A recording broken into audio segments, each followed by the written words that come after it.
मेरा भारत महान భారత్ మాతాకి జై I'm proud of my country India. మన భారతదేశానికి దాదాపు 200 సంవత్సరాలు బ్రిటిష్ వాళ్ళు రూల్ చేసిన తర్వాత we got independence, and that independence is not through easy way. So many freedom fighters sacrifices, ఎందరో నేషనల్ లీడర్స్ యొక్క స్ట్రగుల్స్, మన ఇండియన్ సిటిజన్స్ యొక్క హార్డ్ వర్క్, ఇంకా వాళ్ళ యొక్క డ్రీమ్స్ అన్నీ కలిపి మన ఇండియాకి ఫ్రీడమ్ వచ్చి ఇండిపెండెంట్ నేషన్ అనేది క్రియేట్ అయింది. So my dear students, welcome to Vedantu CBSE 9 and 10 Telugu, and this is me, your Sharon ma'am, Vedantu Social Master Teacher. ఈ రోజు ఈ సెషన్లో మనం క్లాస్ 9 NCERT అంటే CBSE syllabus social studies history lesson number 2 nationalism in India అనే chapter 1 short recorded video detailed explanation చూసుకోబోతున్నాం. ఈ ఒక్క వీడియోలో పూర్తి చాప్టర్ ఎక్స్ప్లెయిన్ చేస్తాను. మీకు ఈ చాప్టర్కి సంబంధించి ఏ ఒక్క డౌట్ కూడా మిగలదు. కంపల్సరీ ఎండ్ వరకు చూడండి. This will helps you a lot నానా. మీకు కాన్సెప్ట్ అంతా సింప్లిఫై చేసి మంచిగా అర్థమయ్యేలా ఎక్స్ప్లెయిన్ చేస్తాను. ఆల్రెడీ నేను rise of nationalism in Europe అనే చాప్టర్ ఎక్స్ప్లెయిన్ చేసేసాను, మన ఛానల్లో ఉంటుంది, మీరు అది కూడా చెక్అవుట్ చేసుకోవచ్చు. సో మై డియర్ స్టూడెంట్స్, కొత్తగా మీరు మన ఛానల్ని విజిట్ చేస్తున్నట్లయితే ఖచ్చితంగా do subscribe our channel, click the bell icon and all అని క్లిక్ చేస్తే ప్రతి నోటిఫికేషన్ వచ్చేస్తుంది. అండ్ మన ఛానల్లో వీడియోస్లో ఎన్నో ఇన్ఫర్మేటివ్ వీడియోస్ ఉంటాయి, చెక్అవుట్ చేసేయండి. సో మన ఛానల్లో English, social, physics, bio, chemistry అన్ని వీడియోస్ ఉంటాయి, చెక్అవుట్ చేయండి. రెగ్యులర్ స్టూడెంట్స్ అయిపోండి. వెరీ సూన్ లైవ్ సెషన్స్ కూడా ఉంటాయి. So that's the end of the information. ఇప్పుడైతే మనం రియల్ లెసన్లోకి వెళ్ళిపోదాం. Yes all my dear students, ఒక్కసారి మనం టైం ట్రావెల్ చేద్దాం. వచ్చేసేయండి నాతో. ఇప్పుడు కాదు, 1947 కన్నా చాలా ముందు రోజులకి వెళ్ళిపోతాం. రైట్, దానికన్నా ముందు మీకు ఒక చిన్న క్వశ్చన్ వేస్తాను. ఫస్ట్ లెసన్ ఆల్రెడీ అయిపోయింది కాబట్టి let's recall a bit. That is, in which year does the French revolution happen? ఎంతమంది కరెక్ట్ ఆన్సర్ కమెంట్ చేస్తారో చూస్తాను. కరెక్ట్ ఆన్సర్ కమెంట్ చేసిన వాళ్ళకి నేను రిప్లై కమెంట్ చేయడంతో పాటు నా పర్సనల్ టెలిగ్రామ్ ఐడి కూడా షేర్ చేస్తాను. So then you can ask your doubt at any time, right? So I will see how many people will comment in the comment box and do likes and shares, right? Okay, so today's the chapter is nationalism in India. See, nationalism is not at all a new topic, right? మనం already first lesson లో Europe continent లో nationalism అనేది ఎలా rise అయింది, ఎలా grow అయింది, ఎలా spread అయింది, దానివల్ల ఎలాంటి లాభాలు వచ్చాయి, అండ్ ఆ నేషనలిజం ఎక్కువ అవడం వల్ల ఎలాంటి నష్టాలు వచ్చాయి, అన్ని విషయాలు చాలా డీటెయిల్గా నేర్చుకున్నాం. అండ్ టుడే మన ఇండియన్ కాంటెక్స్ట్ లో, మన భారతదేశంలో నేషనలిజం అనేది ఎలా డెవలప్ అయింది, నేషనల్ మూమెంట్, స్వతంత్రోద్యమం ఎలా జరిగింది, మన దేశానికి ఇండిపెండెన్స్ ఎలా వచ్చింది, ఇవన్నీ విషయాలు తెలుసుకుంటాం. ఇండిపెండెన్స్ అనేది చాలా ఈజీగా ఒక రాత్రిలో, ఒక రోజులో, ఒక వీక్లో జరగలేదు. దాదాపు ఎన్నో సంవత్సరాల పాటు ఎన్నో ఐడియాస్, ఎన్నో రివల్యూషన్స్, ఎన్నో మూవ్మెంట్స్, ఉద్యమాలు, ఎన్నో ప్రొటెస్టులు, ఎన్నో ప్రాణత్యాగాలు, ఎన్నో ఆశలు. ఫైనలీ 1947లో ఇండిపెండెంట్ ఇండియా అనేది ఎస్టాబ్లిష్ అయింది. మరి ఆ జర్నీ వరకు రావడానికి, ఆ డెస్టినేషన్ రీచ్ అవ్వడానికి మధ్యలో ఎన్నో ఎన్నో ఎన్నో ఇంపార్టెంట్ ఈవెంట్స్ జరిగాయి. అవన్నీ నేర్చుకోవడం చాలా important. Not only as a student, మీరు ఒక CBSE 10th class student or AP state board 10th class student exam రాయాలి కాబట్టి చాప్టర్ నేర్చుకోవాలని మాత్రమే కాదు, as a proud Indian citizen we need to know our history. చరిత్రలో ఏం జరిగింది తెలుసుకోవాల్సిన అవసరం చాలా ఉంది. And this video is the best place for you, right? So nationalism in India. Okay, అసలు ఒక్కసారి పిక్చర్ అబ్జర్వ్ చేయండి. మీకు ఈ పిక్చర్తో ఒక విషయం అర్థమవుతుంది. ఇట్ సైడ్ అంతా మన ఇండియన్స్ ఉన్నారు, ఇక్కడేమో ఒక చైన్ బ్రేక్ అయింది. అంటే ఏంటి దాని అర్థం? లిబరేషన్. మొత్తానికి మనం బందీల నుంచి, అంటే బందీగా, స్లేవరీగా అనుభవించినటువంటి లైఫ్ స్టైల్ నుంచి విడుదల పొంది ఒక స్వేచ్ఛని అందుకోగలిగాము అని సింబాలిక్గా మనకి పిక్చర్ ద్వారా అర్థమవుతుంది. And the forging of a nation. మన ఇండియాలో నేషనలిజం అనేది మన ఇండియా ఒక ఇండిపెండెంట్ కంట్రీగా ఎమర్జ్ అవ్వడానికి హెల్ప్ చేసింది. దాని గురించి మనం డీటెయిల్గా తెలుసుకుందాము. So nationalism in India did not emerge in a vacuum. It was born in the fires of anti colonial struggle. Anti colonial struggle, ఈ మాట విన్నారా మీరు? ఇది చాలా base point of this lesson నాన్న. Anti colonial struggle. Then do you know what is this anti colonial struggle? మీకు ఈ sentence అర్థం కావాలి అంటే మీరు కొన్ని టర్మ్స్ అర్థం చేసుకోవాలి. మన లెసన్ మొత్తానికి ఆ టర్మ్స్ లైక్ పిల్లర్స్ లాంటివి అనమాట. So first of all, what is a colony? What is a colony? Any big country, if any big and powerful country captures another small country, and అలా capture చేసిన కంట్రీని ఆక్రమించుకుని rule చేసుకుంటున్నట్లయితే అది ఆ పెద్ద కంట్రీకి colony అవుతుంది. Best example for you to understand is see colony India. India is a colony of British. Yes, India is a colony of British. British వాళ్ళకి మన ఇండియా అనేది ఒక కాలనీ లాంటిది. British colony India. మరి మన ఇండియాకి బ్రిటిష్ వాళ్ళు ఏంటి, వాళ్ళని ఏమంటాము? ఈ టర్మ్ గుర్తుపెట్టుకోవడం కూడా ఇంపార్టెంట్. కొలనైజర్స్ అంటాం లేదా కొలోనియల్ రూలర్స్ అంటాం. కొలోనియల్ రూలర్స్ అంటాము. అండ్ ఈ బ్రిటిష్ వాళ్ళు మన ఇండియాని ఆక్రమించుకుని ఏ రూలింగ్ అయితే చేస్తున్నారో ఆ రూలింగ్‌ని మనం కొలోనియల్ రూలింగ్ అంటాం. కొలోనియల్ రూలింగ్ అంటాము. Or it is also called as colonialism. Colonialism అని కూడా అంటాం. రైట్. సో ఇప్పుడు మీకు ఒక క్లారిటీ వచ్చింది కదా. Who is our coloniser? Britishers are were our colonisers అన్నమాట. మరి ఆ కాలనైజర్స్ నుంచి మనం ఫ్రీడమ్ కావాలని కోరుకుంటూ యాంటీ కొలోనియల్ స్ట్రగుల్ చేసాం. యాంటీ అంటే ఏంటి? కొలోనియల్ రూలింగ్ మాకొద్దు, అది మాకొద్దు అని చేపట్టినటువంటి పోరాటాన్ని యాంటీ కొలోనియల్ స్ట్రగుల్ అంటారు. మరి ఈ యాంటీ కొలోనియల్ స్ట్రగుల్ నుంచి పుట్టుకొచ్చినటువంటి ఫీలింగే నేషనలిజం. Right, nationalism. మరి యూరోప్ యొక్క సంగతి చూసుకుంటే దట్ ఈస్ కంప్లీట్లీ డిఫరెంట్. వాళ్ళు రివల్యూషన్స్ ద్వారా వాళ్ళొక నేషనలిజం పుట్టుకొచ్చింది. అండ్ మనం మన కంట్రీని రూల్ చేస్తున్న పరాయి దేశం నుంచి వాళ్ళని వెళ్ళగొట్టడానికి చేసినటువంటి ఉద్యమం ద్వారా మన ఇండియన్స్కి నేషనలిజం, జాతీయవాదం అనే ఫీలింగ్ అనేది వచ్చిందనమాట. రైట్. మీకు ఒక విషయం చెప్తా.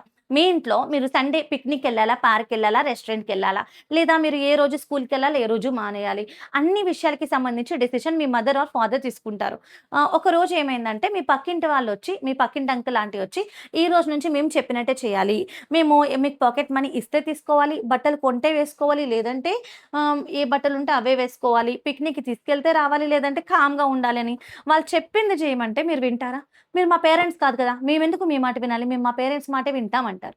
సో మరి మన ఇండియన్స్ ఎవరి మాట వినాలి? మన ఇండియన్ సిటిజన్స్ మాట వినాలి. అంటే మన ఇండియన్ గవర్నమెంట్ ప్రకారం మన ఇండియన్స్ అనేవి నడుచుకోవాలి.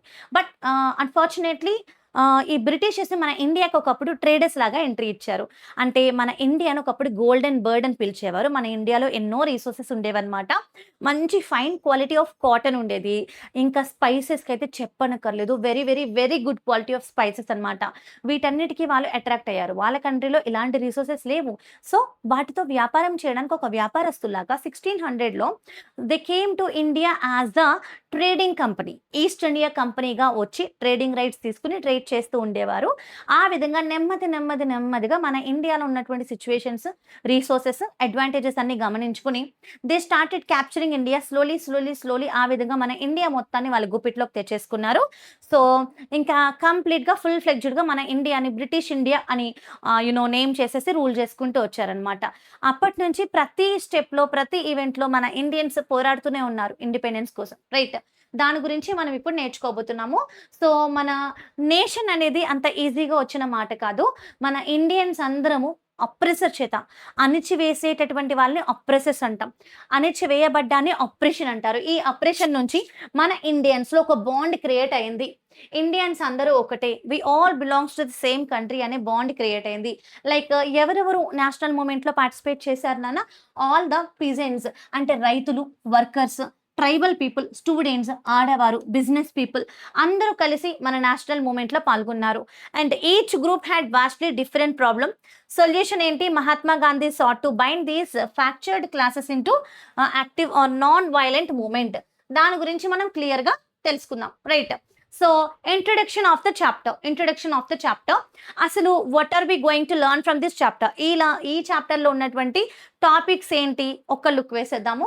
Firstly we will be learning about meaning of the nationalism in India. Then the connection between anti colonial struggle కి ఇంకా నేషనలిజం కి మధ్య ఉన్న కనెక్షన్ ఏంటి? దిస్ ఈస్ వెరీ ఇంపార్టెంట్ నాన్న. నేషనలిజం అంటే జాతీయవాదం. అంటే ఒక దేశంలో ఉన్న ప్రజలందరికీ ఉండేటటువంటి collective identity, that we all belong to a same nation, we all called as like we have fraternity. అంటే సిటిజన్స్ అందరూ ఒకటే, మేమందరం అన్నదమ్ములు లాంటి వాళ్ళం అని ఫీల్ అయ్యే విధానాన్ని మనం నేషనలిజం అంటాం. ప్రతిరోజు మీరు స్కూల్లో all Indians are my brothers and sister అని ప్లెడ్జ్ చేస్తారు కదా. రైట్. మన దేశం పట్ల మనకు ఉండే ప్రేమ, loyalty, respect, responsibility and the feeling that we are all belong to one nation and this is our country, దాన్నే నేషనలిజం అంటాం. రైట్. మరి ఈ నేషనలిజం అనే ఫీలింగ్కి మనం మన కాలనైజర్స్కి వ్యతిరేకంగా మనం చేసినటువంటి యాంటీ కొలోనియల్ స్ట్రగుల్కి ఈ రెండింటి మధ్య ఉన్న కనెక్షన్ నేర్చుకుంటాము. అండ్ దెన్ వివరంగా టాపిక్స్ చెప్తాను. In this lesson we are going to cover all these topics నాన్న. Firstly this chapter starts with the first world war, Khilafat and non cooperation movement, and then the idea of satyagraha, the Rowlatt act, and why non cooperation movement అంటే ఏంటి, why it was happen and why it was called of.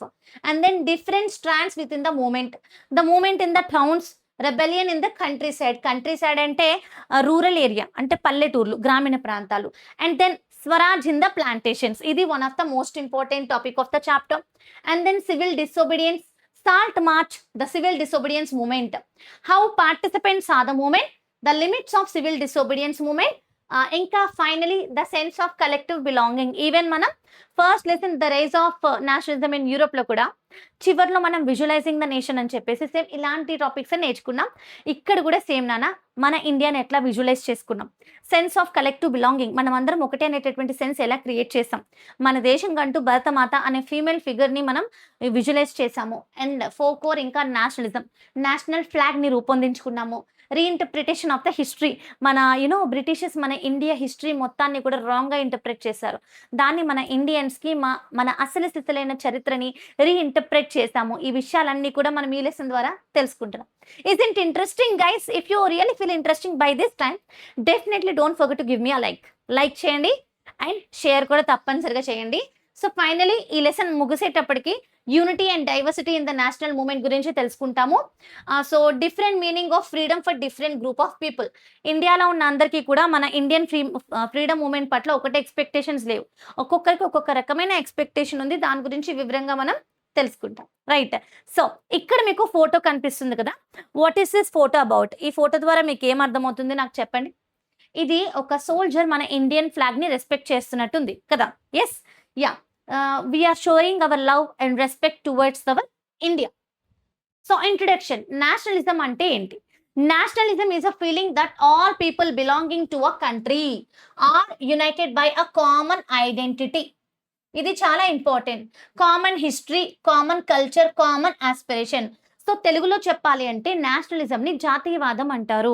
మన దేశం పట్ల మనకుండే ప్రేమ, loyalty, respect, responsibility మరియు దేశానికి చెందిన ప్రజలందరూ ఒకటే, మన అందరికీ కామన్ ఐడెంటిటీ ఉంది. First suppose let's take an example.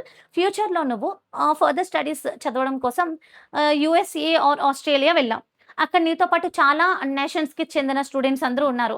So some of అంటే నువ్వు ఆంధ్రప్రదేశ్ స్టూడెంట్ ఉన్నారు, Telangana student, west Bengal different students ఉన్నారు, వాళ్ళతో పాటు రష్యన్స్, ఆస్ట్రేలియన్స్, డిఫరెంట్ నేషన్స్ వాళ్ళు ఉన్నారు. సో ఒక 3 ఇండియన్స్ని పిలిచి యూఆర్ ఫ్రమ్ విచ్ కంట్రీ అంటే తను ఒక బెంగాలీ స్టూడెంట్ ఇండియా అని చెప్తారు, ఒక తెలంగాణకి చెందిన స్టూడెంట్ ఇండియా అంటారు, ఆంధ్రప్రదేశ్కి చెందిన స్టూడెంట్ కూడా ఐఎమ్ ఫ్రమ్ ఇండియా అంటారు. అంటే మనందరికీ ఒక కామన్ ఐడెంటిటీ ఉంది. What is our identity? We are Indians, right? ఈ ఇండియన్స్ అని పిలువబడుతున్నామంటే once upon a time there has been created a common feeling in our hearts that is called nationalism. Through that we are united with a common identity, right? And common history. First suppose same student వచ్చి వెస్ట్ బెంగాల్ స్టూడెంట్ని can you describe me about your freedom movement అని అడిగితే ఏం చెప్తాడు? అతను, నువ్వు అందరూ same story చెప్తారు తప్ప ఒక్కొక్కరు ఒక్కో స్టోరీ చెప్పారు కదా. అంటే మనందరికీ కూడా ఒకటే కామన్ హిస్టరీ ఉంది, కామన్ కల్చర్ ఉంది. ఫస్ట్ సపోజ్ మీ ఇండియాలో జరుపుకునేటటువంటి ఫెస్టివల్స్ ఏంటి అంటే బెంగాలీ స్టూడెంట్ చెప్పేవి, నువ్వు చెప్పేవి ఇంచుమించు సేమ్ ఉంటాయి. దసరా, దీపావళి, హోలీ, రంజాన్, క్రిస్మస్, ఇంకా etcetera etcetera, all are our Indian culture and festivals, right? మన ఇండియన్స్ అందరూ జరుపుకునేవి. అండ్ కామన్ ఆస్పిరేషన్స్ ఉంటాయి. So in Europe, nationalism led to creation of the nation states like Germany and Italy. In India, however, nationalism developed differently. ఇదే difference అన్నమాట. Rise of nationalism in Europe lesson లో మనం ఏం నేర్చుకున్నామంటే జాతీయవాదం అనే feeling వాళ్ళ దేశంలో ఒక డిఫరెంట్ స్టాండర్డ్స్ ని క్రియేట్ చేసింది. ఎస్పెషల్లీ వాళ్ళ కంట్రీలో it helped the people to to address themselves as a unified country. మేమందరం జర్మన్స్, మేమందరం ఇటాలియన్స్, మేమందరం ఫ్రెంచ్ వాళ్ళము అనేటటువంటి ఫీలింగ్ని క్రియేట్ చేస్తుంది. మన ఇండియాలో it also created same feeling but little differently అనమాట. మన ఇండియాలో నేషనలిజం అనేది ఎలా పుట్టుకొచ్చింది? Because of the anti colonial struggle. India was under the British rule. Therefore, Indian nationalism emerged mainly through the struggle against colonialism. మన భారతదేశంలో nationalism అనే feeling మన కొలోనియల్ రూలర్స్కి వ్యతిరేకంగా చేసినటువంటి పోరాటం ద్వారా ఎమర్జ్ అయింది, right? Next topic, how did nationalism develop in India? మన భారతదేశంలో ఎలా డెవలప్ అయింది? పీపుల్ ఫ్రమ్ డిఫరెంట్ రిలీజియన్, వేరు వేరు మతాలకి చెందిన ప్రజలు, వేరు వేరు కులాలకి చెందిన ప్రజలు, the people from different region, different occupation, వీళ్ళందరికీ కూడా ఒకటే కామన్ ప్రాబ్లం ఉంది. What is that common problem నాన్న? British rule. So britishers are the common enemy of every single citizen of India. ఒక్కడే శత్రువు ఉన్నప్పుడు ఖచ్చితంగా మిగతా వాళ్ళు మిత్రులు అవ్వడానికి ఛాన్స్ ఎక్కువ ఉంది కదా, right? So this became a main turning point of all the Indians to create a sense of collective identity. మనందరం ఒకటి, మనం ఇండియన్స్, మనల్ని వీళ్ళు ఇబ్బంది పెడుతున్నారు, మనమందరం కలిసికట్టుగా పోరాటాలు చేస్తే మన ఇండియాకి ఇండిపెండెన్స్ తెచ్చుకోగలుగుతాం అనేటటువంటి ఫీలింగ్ అనేది క్రియేట్ అయింది, రైట్? నెక్స్ట్, ఫర్ ఎగ్జాంపుల్ మన ఇండియాలో different sections of the society అందరూ కూడా బ్రిటిషర్స్ వల్ల ఏ విధంగా ఇబ్బంది పడ్డారు అనేది క్లియర్ కట్గా తెలుసుకుందాం. చూడండి. సో ఫస్ట్లీ ఫార్మర్స్ నాన్న, మరి ఫార్మర్స్ కూడా ఇబ్బంది పడ్డారు అంటే, యా డెఫినెట్లీ ఇబ్బంది పడ్డారు. Not only farmers, many other people. ఇక్కడ చూద్దాము, ఎస్పెషలీ ఫార్మర్స్ వచ్చేసి they suffered because of heavy taxes. చాలా హెవీ ట్యాక్సెస్. ట్యాక్స్ అంటే ఏంటి? పన్ను. అంటే ప్రతి రైతు కూడా కష్టపడి తన పొలంలో పనిచేసి పంట పండిస్తాడు. ఆ పంటకి తగ్గట్టు తను సర్టెన్ అమౌంట్ ట్యాక్స్ అనేది పే చేయాల్సి ఉంటుంది బ్రిటిష్ వాళ్ళకి. ఆ ట్యాక్స్ అమౌంట్ ఎక్కువైపోవడం వల్ల ప్రతి ఫార్మర్ స్ట్రగుల్ అవుతున్నాడు. వాళ్ళ లైవ్లీహుడ్ని మెయింటైన్ చేయడానికి వాళ్ళ దగ్గర అమౌంట్ అనేది మిగలట్లా. నెక్స్ట్ పాయింట్, వర్కర్స్ నాన్న. ఈవెన్ వర్కర్స్ కూడా చాలా ఇబ్బందులు ఫేస్ చేస్తారు. Especially they are receiving very low wages. అప్పట్లో ప్రతి factories, most of the factories are owned by the Britishers అనమాట. సో వాటిలో మన వర్కర్స్కి చాలా తక్కువ జీతాలు ఇవ్వడము. ఇంకా ట్రేడర్స్ అంటే వ్యాపారస్తులు.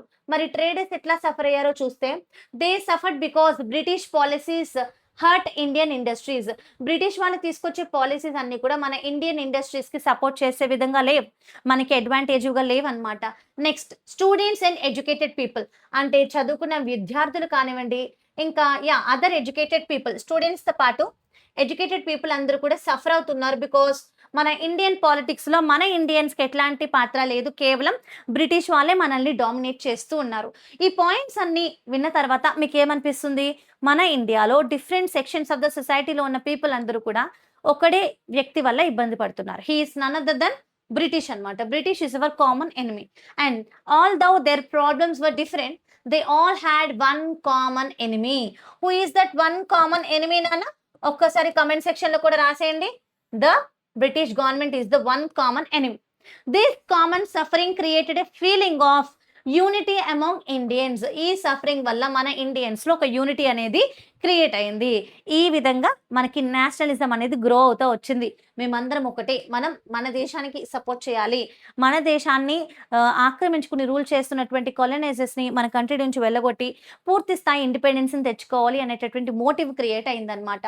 సో దస్ ఇండియన్ నేషనలిజం, మన ఇండియాలో నేషనలిజం అనేది ఎట్లా గ్రో అయింది? Thus Indian nationalism grew through anti-colonial struggle ద్వారా మన ఇండియాలో నేషనలిజం అనేది క్రియేట్ అయింది. Next, role of Mahatma Gandhi. నాన్న, మనం ప్రతిరోజు కరెన్సీ యూజ్ చేస్తాం. మార్నింగ్ లేచినప్పటి నుంచి మనం టిఫిన్ కొనాలన్నా, బస్ ఎక్కి ఎక్కడికైనా వెళ్ళాలన్నా వి యూస్ ద కరెన్సీ. ప్రతి నోటి మీద మనకి గాంధీ గారి బొమ్మ ఉంటుంది. So who is Gandhi? So Mohan Das Karamchand Gandhi is our father of the nation, జాతిపిత. సో మహాత్మా గాంధీ గారి రోల్ మన ఇండియన్ మూమెంట్లో చాలానే ఉంది. ఎలా ఉంది, ఏం చేశారు, ఎలాంటి ఉద్యమాలు టేకప్ చేశారు, so what is his ideology అన్నీ మనం క్లియర్గా తెలుసుకుందాం. So firstly let us start with the topic of role of Mahatma Gandhi. So here if you see my dear children, Mahatma Gandhi tried to unite the different sections of the society. Especially మన ఇండియాలో అప్పట్లో చాలా division ఉండేది, చాలా డిస్క్రిమినేషన్, చాలా differentiation, diversity ఎక్కువ. ఆ diversity వల్ల కాన్స్టెంట్గా కాన్ఫ్లిక్ట్స్, డిస్ప్యూట్స్ అనేవి వస్తూ ఉండేవి. అలాంటి సమాజంలో ఉన్న ప్రజలందరినీ ఒక్కటిగా చేయడం ఈయన first target. So what are the different sections of the society నాన్న? లైక్ హిందువులు కానివ్వండి, Muslims and farmers, workers, women, students, business man, వీళ్ళందరూ కూడా different category of the people living in India. ముందు వీళ్ళల్లో ఒక యూనిటీ అనేది తీసుకురావాలి, right? So what he exactly did? Mahatma Gandhi wanted everyone to participate in one national movement. అందరూ కలిసి ఈ స్వతంత్రోద్యమంలో పార్టిసిపేట్ చేయాలి, బ్రిటిష్ ఆఫీసర్స్కి అగేన్స్ట్గా, బ్రిటిష్ రూల్కి అగేన్స్ట్గా అని కోరుకున్నారు. However this unity was not always easy because different groups had different expectations from the freedom. మరి ఈ యూనిటీ తీసుకురావడం అంత ఈజీగా అయింది అనుకుంటున్నారా? 100% కాదు. ఎందుకు? మన ఇండియన్ సొసైటీలో ఒక్కొక్కరికి ఒక్కొక్క రకమైన ఎక్స్పెక్టేషన్ ఉంది. ఫర్ ఎగ్జాంపుల్ తీసుకుందాము, ట్రైబల్ పీపుల్ తెలుసుకుందాం. ట్రైబల్ పీపుల్ యొక్క ఎక్స్పెక్టేషన్ ఏంటి? బ్రిటిషర్స్ మన ఇండియాను వదిలి వెళ్ళిపోతే ఫారెస్ట్ మీద వాళ్ళు పెట్టిన రెస్ట్రిక్షన్స్ అన్ని తొలగిపోతాయి. మన ఇండియన్ గవర్నమెంట్ ఏర్పాటైన తర్వాత మన ఇండియన్ రూలర్స్ మళ్ళీ రూలింగ్లోకి వచ్చిన తర్వాత మనకంటూ కొన్ని ఫ్రీడమ్ దొరుకుతుంది, అట్లీస్ట్ మన హక్కులు మనకు దొరుకుతాయి అని. ఫార్మర్స్ ఏమో మనకి ట్యాక్స్ రిడక్షన్ జరుగుతుంది అని, స్టూడెంట్స్ ఏమో పొలిటికల్ పవర్ దొరుకుతుంది, ఎడ్యుకేషన్ ఇంప్రూవ్ అవుతుంది అని. అలాగా ఒక్కొక్కరికి ఒక్కొక్క టైప్ ఆఫ్ ఎక్స్పెక్టేషన్స్ అనేది ఉండేదన్నమాట. యాక్చువల్ ఎక్స్పెక్టేషన్ వదిలిపోయి వేరే వేరే పర్సనల్ ఎక్స్పెక్టేషన్స్ అనేవి ఎమర్జ్ అయిపోయాయి. రైట్, ఇప్పుడు మనం టాపిక్లోకి వెళ్దాం. మన టెక్స్ట్ బుక్లో ఈ టాపిక్తో మన లెసన్ అనేది స్టార్ట్ అవుతుంది. The first world war, Khilafat and non cooperation moment. So what is this exactly చూద్దాము. నా ఫస్ట్ వరల్డ్ వార్ ఏ ఇయర్లో స్టార్ట్ అయింది? నేను కరెక్ట్గా మీకు 5 seconds టైం ఇస్తాను, మీరు కమెంట్ చేయాలి. I give you 5 seconds time. నేను వాటర్ తాగేలోపు you have to tell me the first world war starting and ending year. ఖచ్చితంగా కమెంట్స్ చెక్అవుట్ చేస్తాను. Everyone have to comment నానా.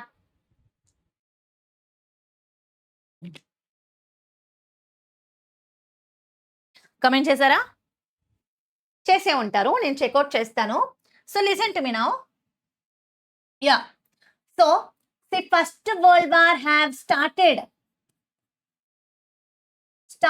in 1914, ended in 1918.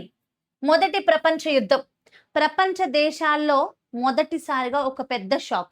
ఇలాంటి యుద్ధం మునిపెన్నుడు వారు చూడలేదు. మొదటి ప్రపంచ యుద్ధమే అంత డిస్ట్రక్షన్, అంత షాక్ని తీసుకొస్తే రెండవ ప్రపంచ యుద్ధం ఇంకా షాక్ని తీసుకొచ్చింది. మీరు అనుకోవచ్చు, మ్యామ్ ఇది నేషనలిజం ఇన్ ఇండియా అనే lesson, right? And the first paragraph is the first world war, Khilafat and non cooperation moment.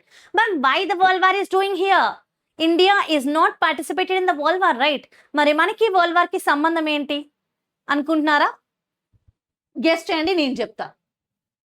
Actually Indians డైరెక్ట్గా వరల్డ్ వార్లో పార్టిసిపేట్ చేయలేదు. బట్ మన ఇండియన్స్ని రూల్ చేస్తున్నటువంటి కొలనైజర్స్ ఎవరు? మన ఇండియాని రూల్ చేస్తున్నటువంటి కొలనైజర్స్ బ్రిటిష్ వాళ్ళు నేరుగా చాలా యాక్టివ్గా ప్రపంచ యుద్ధాల్లో పాల్గొన్నారు, రైట్? సో ఈ బ్రిటిషర్సే మన ఇండియాని రూల్ చేస్తున్నారు కాబట్టి డెఫినెట్లీ ఆ ఇంపాక్ట్ మన ఇండియా మీద చాలానే పడింది. అదంతా మనం క్లియర్గా తెలుసుకుంటాం. సో అసలు ఖిలాఫత్ మూమెంట్ అంటే ఏంటి, నాన్ కోఆపరేషన్ మూమెంట్ అంటే ఏంటి తెలుసుకుందాము. సో 1918లో మొదటి ప్రపంచ యుద్ధం ఎండ్ అయిపోయింది. And then after 1919 the Indian national movement అనేది ఒక కొత్త ఫేజ్లోకి వచ్చింది. ఇండియన్ నేషనల్ మూమెంట్ అంటే ఏంటి? భారతదేశ స్వాతంత్రోద్యమం. స్వతంత్రం కోసం మన ఇండియన్స్ చేసినటువంటి స్ట్రగుల్, పోరాటాన్ని మనం నేషనల్ మూమెంట్ అని పిలుస్తున్నాం. మరి ఈ నేషనల్ మూమెంట్ అనేది నిన్న మొన్న అంటే స్వతంత్రం రాక ఒక 1 year 2 year ముందు స్టార్ట్ అయింది కాదు. వాళ్ళు మన ఇండియాని ఆక్రమించుకోవడం మొదలుపెట్టిన మొదటి స్టెప్ నుంచి కూడా జరుగుతూనే ఉంది. 1757లో బ్యాటిల్ ఆఫ్ ప్లాసీ అనేది ఒకటి జరిగింది. మన బెంగాల్ రూలర్ సిరాజుద్దౌలా బ్రిటిషర్స్ మీద చాలా నమ్మకం క్రియేట్ అవ్వాల. ఇదేదో తేడాగా ఉంది, వీళ్ళు మన ఇండియా మీద చాలా పెద్ద ప్లానే వేస్తున్నారు, ఖచ్చితంగా వీళ్ళని మన ఇండియా నుంచి వెళ్ళగొట్టేయాలి, అస్సలు వీళ్ళని ఎంకరేజ్ చేయకూడదని చెప్పి బ్యాటిల్ ఆఫ్ ప్లాసీలో వాళ్ళని ఓడించి వెనక్కి పంపాలి అని అనుకున్నారు. కానీ తన సైన్యంలో ఉన్న నమ్మక ద్రోహి మీర్ జాఫర్ వల్ల అది ఫెయిల్ అయిపోయింది. ఆ తర్వాత ఎవ్రీ స్టెప్లో మన ఇండియన్స్ ఏదో ఒక రకంగా పోరాడుతూనే ఉన్నారు, బట్ చాలా మటుకు ఫెయిల్ అయిపోయాయి. ఇంకొక ఎగ్జాంపుల్ తెస్తాను. మీలో చాలా మంది సైరా నరసింహారెడ్డి అనే మూవీ చూసే ఉంటారు, ఉయ్యాలవాడ నరసింహారెడ్డి గురించి, రైట్? అందులో మనకి ఆయన కన్నా ముందు కూడా ఇంకా 1857లో కూడా ఒక వార్ జరిగింది, తెలుసా మీకు? 1857ని సిపాయి మ్యూటనీ అంటాం. సిపాయి మ్యూటనీ లేదా ఫస్ట్ వార్ ఆఫ్ ఇండిపెండెన్స్ అని కూడా అంటారు. ఫస్ట్ వార్ ఆఫ్ ఇండిపెండెన్స్ అని అనడానికి కూడా కారణం ఏంటంటే ఈ యుద్ధం చాలా చాలా ఇంపాక్ట్ ని క్రియేట్ చేసింది. దాదాపు గెలిచే ఛాయల వరకు వచ్చింది, ఆల్మోస్ట్ విన్నింగ్ పాయింట్ వరకు రీచ్ అయింది. బట్ మన ఇండియన్స్ లో ఒక ప్రాపర్ ప్లానింగ్ మిస్ అయింది. బికాజ్ ఆబ్వియస్లీ వాళ్ళ దగ్గర ఉన్న టెక్నాలజీ, మన దగ్గర ఉన్న వెపన్స్ అన్నీ డిఫరెంట్. అండ్ చాలా అకస్మాత్తుగా మంగల్ పాండే అనే ఒక సోల్జర్ ద్వారా స్టార్ట్ అయినటువంటి ఈ ఉద్యమము ఎలాంటి టైం గ్యాప్ లేకుండా కొనసాగింది కాబట్టి we did not have much time to plan properly. And this finally చాలా కష్టపడ్డారు, బట్ ఇట్ వాస్ ఫెయిల్డ్. ఆ తర్వాత ఎన్నో ఉద్యమాలు జరిగాయి, రైట్? ఇండియన్ నేషనల్ కాంగ్రెస్ అనేది ఫామ్ అయింది, చాలా జరిగాయి. బట్ 1919 తర్వాత కొత్త ఫేజ్లోకి అడుగుపెట్టింది. అంటే మన ఇండియన్ నేషనల్ మూవ్మెంట్ అనేది ఇంకా బాగా ఉద్రిక్తంగా మారింది, చాలా స్ట్రాంగ్గా మారింది అనమాట. అది ఎలా జరిగింది? ఒకప్పుడు ఈ స్వతంత్రోద్యమం అంతా కూడా ఎస్పెషలీ కేవలం సిటీస్లో మాత్రమే ఎక్కువగా ఉండేది. It use to be more in towns and cities. But gradually this national movement has been spread to villages. ప్రతి గ్రామాలకి స్ప్రెడ్ అయింది, ఎన్నో సోషల్ గ్రూప్స్ని ఇంక్లూడ్ చేసుకుంది. నెక్స్ట్ చిన్న గ్రూప్ ఆఫ్ లీడర్స్ అందరూ కలిసి చేసినటువంటి ఈ ఉద్యమం నెమ్మదిగా ఒక మాస్ మూమెంట్ గా టర్న్ అవుట్ అయింది. మాస్ మూమెంట్ అంటే ఏంటి? మాస్ మూమెంట్ అంటే యునో అంటే ఒక స్టేట్, 2 స్టేట్స్ కాకుండా ఇండియా వైడ్గా, మన నేషన్ వైడ్గా ఎన్నో రాష్ట్రాల నుంచి ప్రజలందరూ కలిసి చేసినటువంటి ఉద్యమాన్ని మాస్ మూమెంట్ అంటాం. నెమ్మదిగా it has been turned out into a mass movement. మీకు అర్థమవుతుందా? 1919 తర్వాత మన ఇండియన్ నేషనల్ మూమెంట్ అనేది ఒక న్యూ ఫేజ్లోకి అడుగుపెట్టింది. So effects of the first world war. మరి ఎందుకు మ్యామ్ అంతకు ముందు నుంచే మనం ఇండిపెండెంట్ నేషన్ కోసం పోరాడుతున్నాము అన్నారు కదా? Then why is it very special about 1919? ఎందుకని చెప్పి 1919 నుంచి మన నేషనల్ మూమెంట్ స్ట్రాంగ్ అయింది తెలుసుకుందాం. దానికి కారణం ఏంటి అంటే ఫస్ట్ వరల్డ్ వార్ యొక్క ఎఫెక్ట్ అనమాట. 1914 నుంచి 1918 వరకు ప్రపంచంలో జరిగినటువంటి ఈ ప్రపంచ యుద్ధం ఏదైతే ఉందో కేవలం యూరోపియన్ కాంటినెంట్ మాత్రమే కాదు, యూరోపియన్ కంట్రీస్ ఏషియాలో ఏ దేశాలనైతే ఆక్రమించుకుని కొలనైజ్ చేసి రూల్ చేస్తున్నాయో ఆ కొలోనియల్ కంట్రీస్లో కూడా చాలా ఇంపాక్ట్ చూపించాయి. Even British is a part of the world war and మన India is a colony of British. So we also had too much impact అనమాట. ఆ ఇంపాక్ట్ ఎలా క్రియేట్ అయింది తెలుసుకుందాము. The war created a severe economic crisis in India. Economic crisis అంటే ఏంటి? Crisis అంటే ఒక భయంకరమైన డిఫికల్టీ, ఒక పెద్ద కష్టం వచ్చిందని అర్థం. ఎకనామిక్ క్రైసిస్ అంటే ఏంటి? ఆర్థిక పరంగా మన ఇండియాలో ఎన్నో డిఫికల్టీస్ స్టార్ట్ అయ్యాయి. ఎందుకు స్టార్ట్ అయ్యాయి? The first point is increase in taxes. Taxes అంటే పన్ను. ఈవెన్ ఇప్పుడు కూడా మన ఇండియన్ గవర్నమెంట్కి మనం ఎన్నో రకాల ట్యాక్సెస్ కడతాం. Property tax, professional tax, income tax, right? ఇలా ఇంకా ఎవ్రీడే మన నిత్యావసర సరుకులు ఏవైతే మనం కొంటాం, అమ్ముతాం, like GST, goods and services tax చాలా ఉంటాయి, రైట్? మరి ఇప్పుడు ఏంటంటే కొంచెం ఎంతో కొత్త మినిమల్గా ఉంటాయి. మన ఇండియన్స్ ఒక అఫోర్డబిలిటీని దృష్టిలో పెట్టుకుని ఉంటాయి. బట్ ఈ బ్రిటిషర్స్ టైంలో ఏంటంటే మన ఇండియన్స్ని ఏమాత్రం కన్సిడర్ చేసేవారు కాదు. ఎస్పెషలీ ఈ వార్ టైంలో బ్రిటిష్ గవర్నమెంట్ యూరోపియన్ కాంటినెంట్లో వాళ్ళ బ్రిటన్ తరపు నుంచి వాళ్ళు పోటీ పడ్డారు కదా, ఆ యుద్ధం కోసం చాలా డబ్బు ఖర్చు పెట్టేసింది, right? The British government spent huge amount of money on the war. యుద్ధం మీద ఎంతో డబ్బు ఖర్చు పెట్టింది. So to recover this money custom duties increased.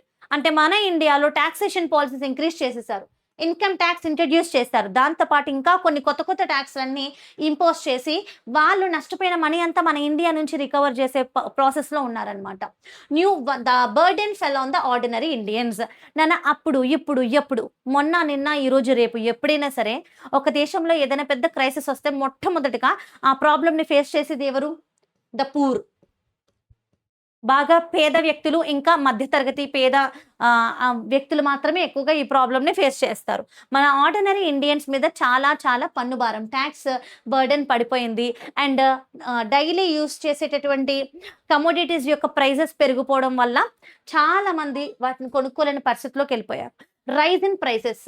So 1913 నుంచి 1918 వరకు, రైట్? అంటే 1913 to 1918 మధ్యలో ఆల్మోస్ట్ మనం ఎవ్రీడే కొనుక్కునేటటువంటి వెరీ ఇంపార్టెంట్ నెసెసిటీస్ ఉంటాయి కదా, వాటి యొక్క ప్రైజెస్ అన్ని డబుల్ అయిపోయాయి. యాజ్ ఎ రిజల్ట్ ఫుడ్ చాలా ఎక్స్పెన్సివ్ అయిపోయింది.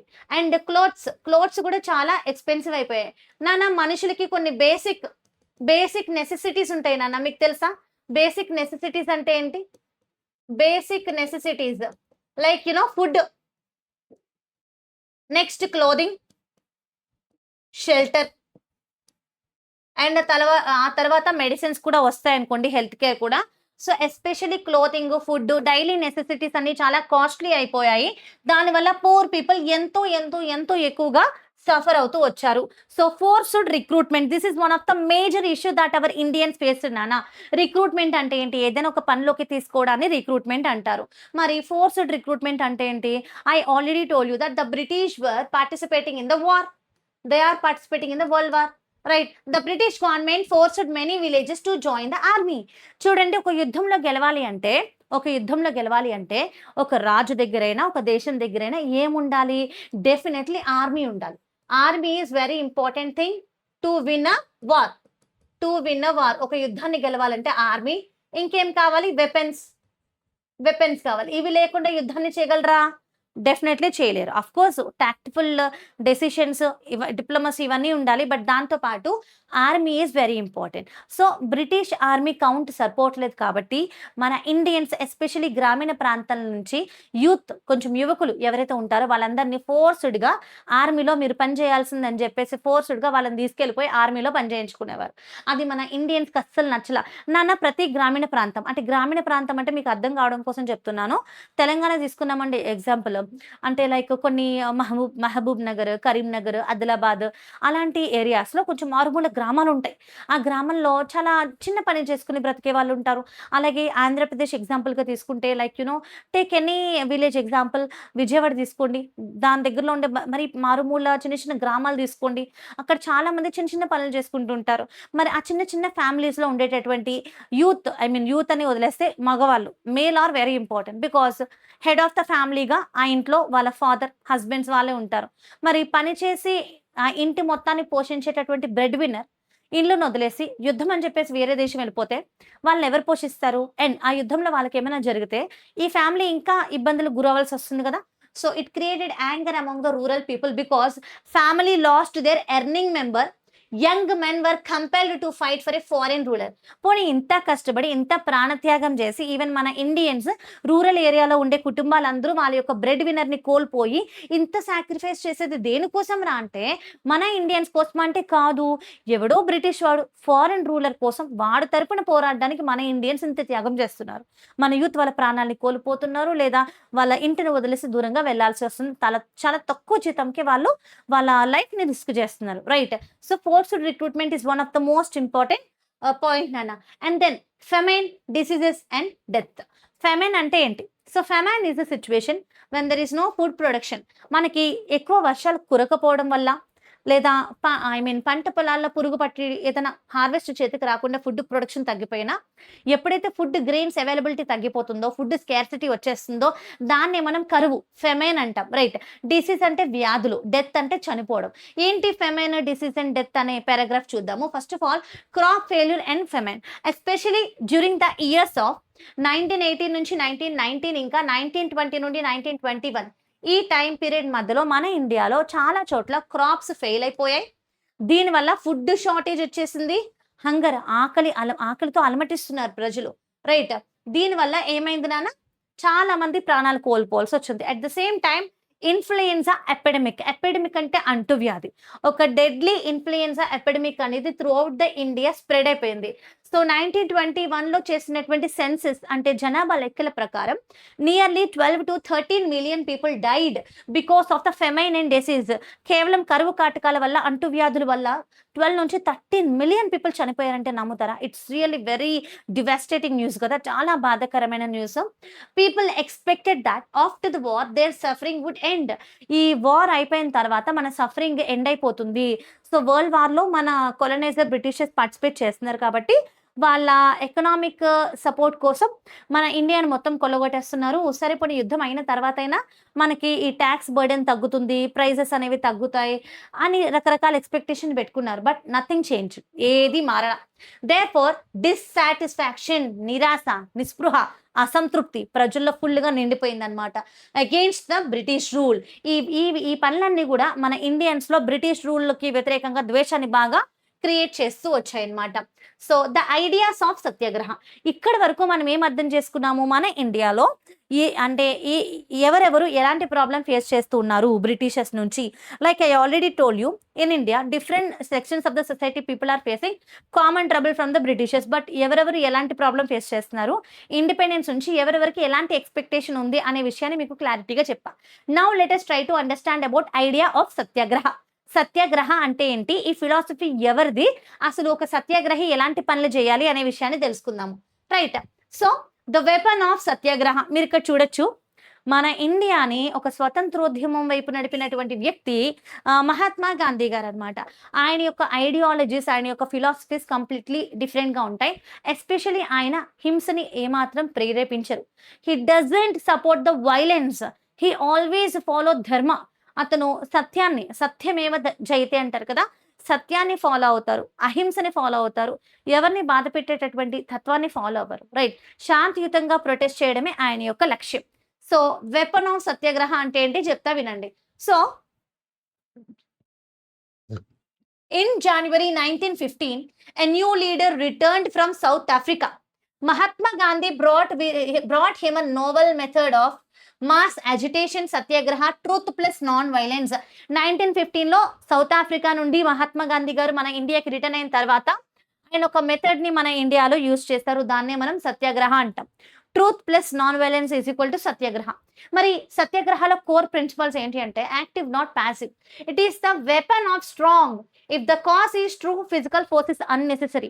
మనం దేనికోసమైతే పోరాడుతున్నామో, దేనికోసమైతే మనం డిమాండ్ చేస్తున్నామో, ఆ రీజన్ స్వచ్ఛమైనది అయితే, ఆ రీజన్ సత్యమైనది అయితే మనం ఫిజికల్ ఫోర్స్ యూజ్ చేయాల్సిన అవసరం లేదు.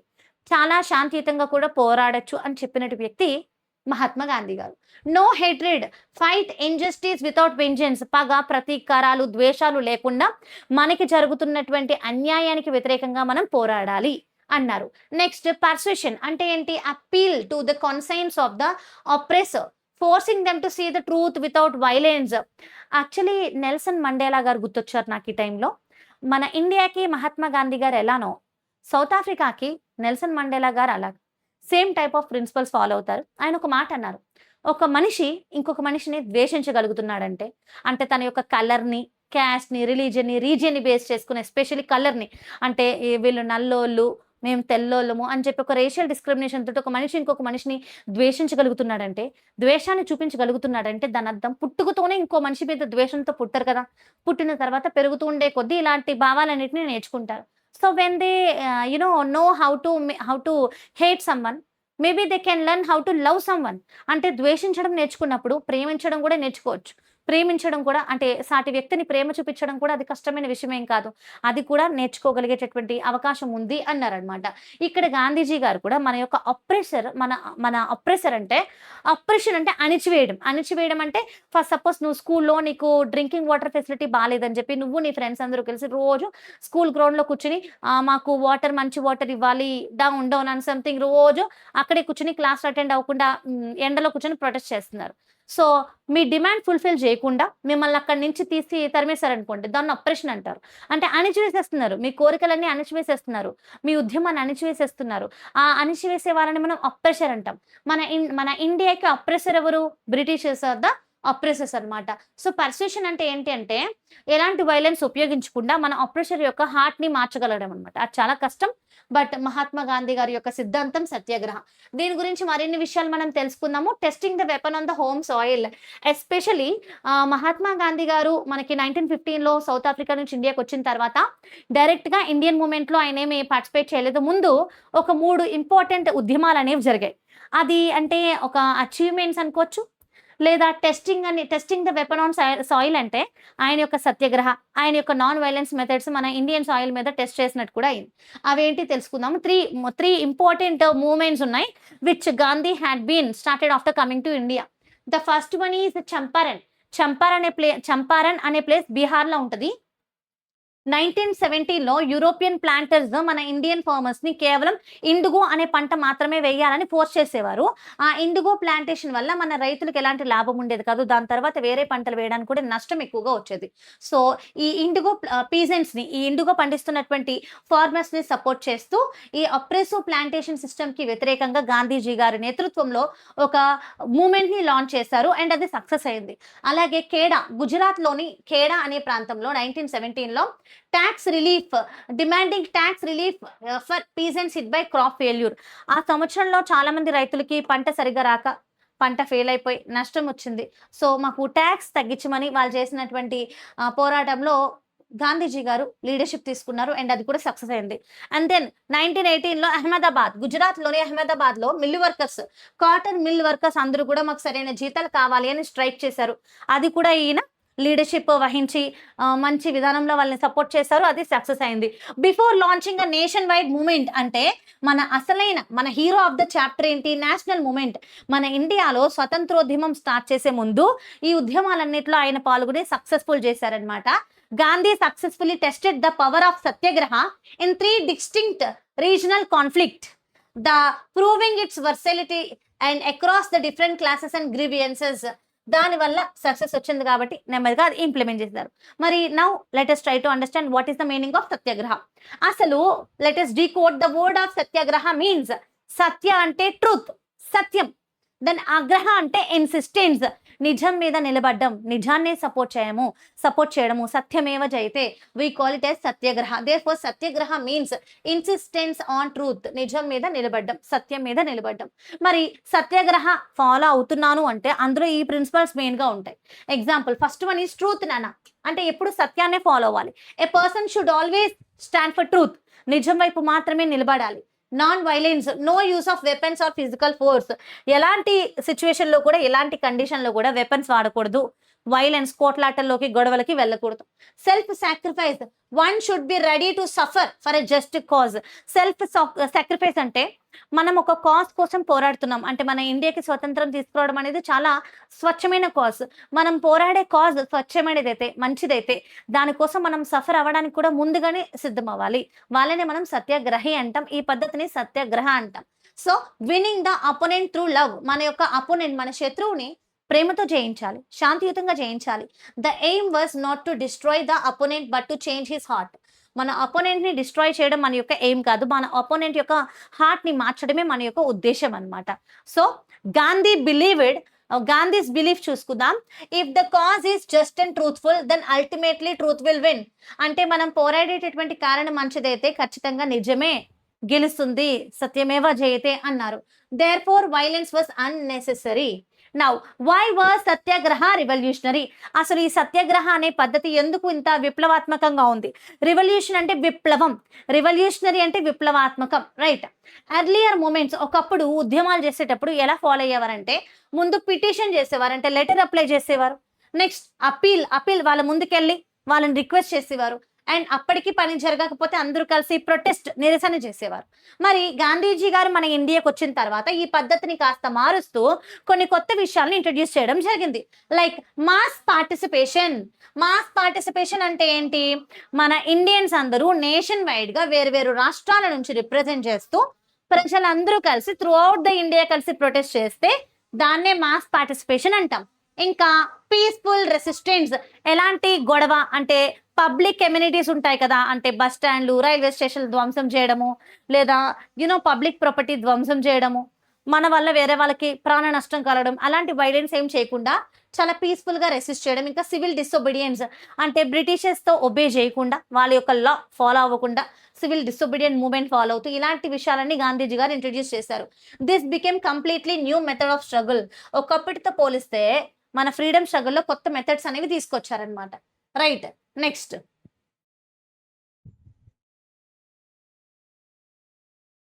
Just a second. Okay, next concept చూద్దాము. Gandhi early satyagraha in India. మీకు ఇందాక ఆల్రెడీ చెప్పాను, ఇప్పుడు ఇంకాస్త డీటెయిల్ గా తెలుసుకుందాము. అంటే గాంధీజీ గారు 1915లో సౌత్ ఆఫ్రికా నుండి మన ఇండియాకి వచ్చిన తర్వాత 1917లో మొట్టమొదటిగా బీహార్లో రైతులందరూ ఇన్వైట్ చేశారు. గాంధీ గారు, మేము ఇబ్బందులు పడుతున్నాం, కాస్త మా తరపున పోరాడండి, మనం ఉద్యమం చేద్దాం, మనకి గెలుపు వస్తుందని చెప్పేసి చంపారన్ సత్యాగ్రహ. చంపారన్లో ఒక ప్రాబ్లం వచ్చింది. ఏంటా ప్రాబ్లం? ఎస్పెషల్లీ యూరోపియన్ ప్లాంటర్స్ ఉంటారు కదా, అంటే యూరోపియన్స్ ఎవరైతే ఇండిగో ప్లాంటర్స్ ఉన్నారో వాళ్ళు ఇక్కడ ఫార్మర్స్ ని కేవలం మీరు ఇండిగో పంట మాత్రమే గ్రో చేయాలి అని ఇబ్బంది పెడుతున్నారు. ఫార్మర్స్ దీనివల్ల చాలా లాసెస్ ని సఫర్ అవ్వాల్సి వచ్చింది. మరి గాంధీ ఏం చేశారు? గాంధీ గారు ఒక పీజెంట్స్ మూవ్మెంట్ అనేది ఆర్గనైజ్ చేసి జస్టిస్ ని డిమాండ్ చేశారు. రిజల్ట్ ఏంటి? అప్రెసివ్ ప్లాంటేషన్ సిస్టమ్ అనేది అబాలిష్ అయింది. అంటే ఇప్పుడు ఈ ఎర్లీ సత్యాగ్రహ, చంపారన్ సత్యాగ్రహ సక్సెస్ అయింది, రైట్? సక్సెస్ అయింది. Then after that one more thing, Kheda satyagraha 1970లో ఖేడా అనే ప్రాంతంలో ఒక ప్రాబ్లం వచ్చింది. పంట పాడైపోయి, పంట ఫెయిల్ అయిపోయి, ప్లేగ్ వ్యాధి సోకడం వల్ల క్రాప్ ఫెయిల్ అయిపోయి ఫార్మర్స్కి రెవెన్యూ బాగా రాలేదు కాబట్టి వాళ్ళు ల్యాండ్ రెవెన్యూ కట్టలేకపోయారు, ల్యాండ్ ట్యాక్స్ కట్టలేకపోయారు. సో ఏం డిమాండ్ చేశారు? ట్యాక్స్ కలెక్షన్ సస్పెండ్ చేయండి, బికాస్ మాకు ఎట్లాంటి లాభాలు రాలేదు అని డిమాండ్ చేశారు. సో గాంధీజీ గారి నేతృత్వంలో ఆయన యొక్క మెథడ్స్ అని ఫాలో చేయడం వల్ల మనకి మంచి రిజల్ట్ వచ్చింది. గవర్నమెంట్ ఏం చేసింది? వాళ్ళకి ఒక రిలీఫ్ ప్రొవైడ్ చేసింది, అంటే వాళ్ళకు కొంచెం సబ్సిడీ సపోర్ట్ ప్రొవైడ్ చేసింది అనమాట. సో ఇది కూడా సక్సెస్, రైట్. మరి నెక్స్ట్ ఇంకొకటి కూడా సక్సెస్ అయింది, అదే Ahmedabad mill strike in 1918. So Ahmedabad అనే ఊర్లో ఒక ప్రాబ్లం వచ్చింది. కాటన్ మిల్ వర్కర్స్ అందరూ కూడా మాకు మంచి జీతాలు కావాలి అని డిమాండ్ చేశారు. సో ఈ ఉద్యమంలో కూడా గాంధీజీ గారి యొక్క పాత్ర ఉంది. మరి రిజల్ట్ ఏంటి అంటే వర్కర్స్ కి వాళ్ళ జీతాల్లో ఇంక్రీజ్ హైక్ అనేది వచ్చింది. And these success made Gandhi and national leader. ఈ సక్సెస్, ఈ విజయాలన్నీ చూసిన తర్వాత గాంధీజీ గారు మన ఇండియాలో ఒక నేషనల్ లీడర్ అయిపోయారనమాట. ఇప్పటి వరకు మనం ఏమేమి నేర్చుకున్నాము? మన లెసన్ యొక్క ఇంట్రొడక్షన్ చూసాము, ఇండియన్ నేషనలిజం అంటే ఏంటో నేర్చుకున్నాం, అండ్ దెన్ సత్యాగ్రహ గురించి ఒక క్లియర్ ఎక్స్ప్లెనేషన్ వచ్చేసింది. అండ్ ఇప్పుడు మనం రౌలట్ యాక్ట్ గురించి నేర్చుకుందాం. Rowlatt act. So Rowlatt act ని మన ఇండియాలో నల్ల చట్టం అనేవారు, బ్లాక్ యాక్ట్ అని పిలిచేవారు, రైట్. సో రౌలట్ యాక్ట్ వల్ల మన ఇండియాలో ఒక పెద్ద డిజాస్టర్ జరిగింది, ఒక హ్యూమన్ డిజాస్టర్. ఎంతమంది చనిపోయారు, ఏంటి ఆ ఇన్సిడెంట్ మీకు తెలిస్తే ఖచ్చితంగా నేను వాటర్ తాగేటప్పుడు మీరు కమెంట్ సెక్షన్ లో కమెంట్ చేసేయండి. Okay, fast.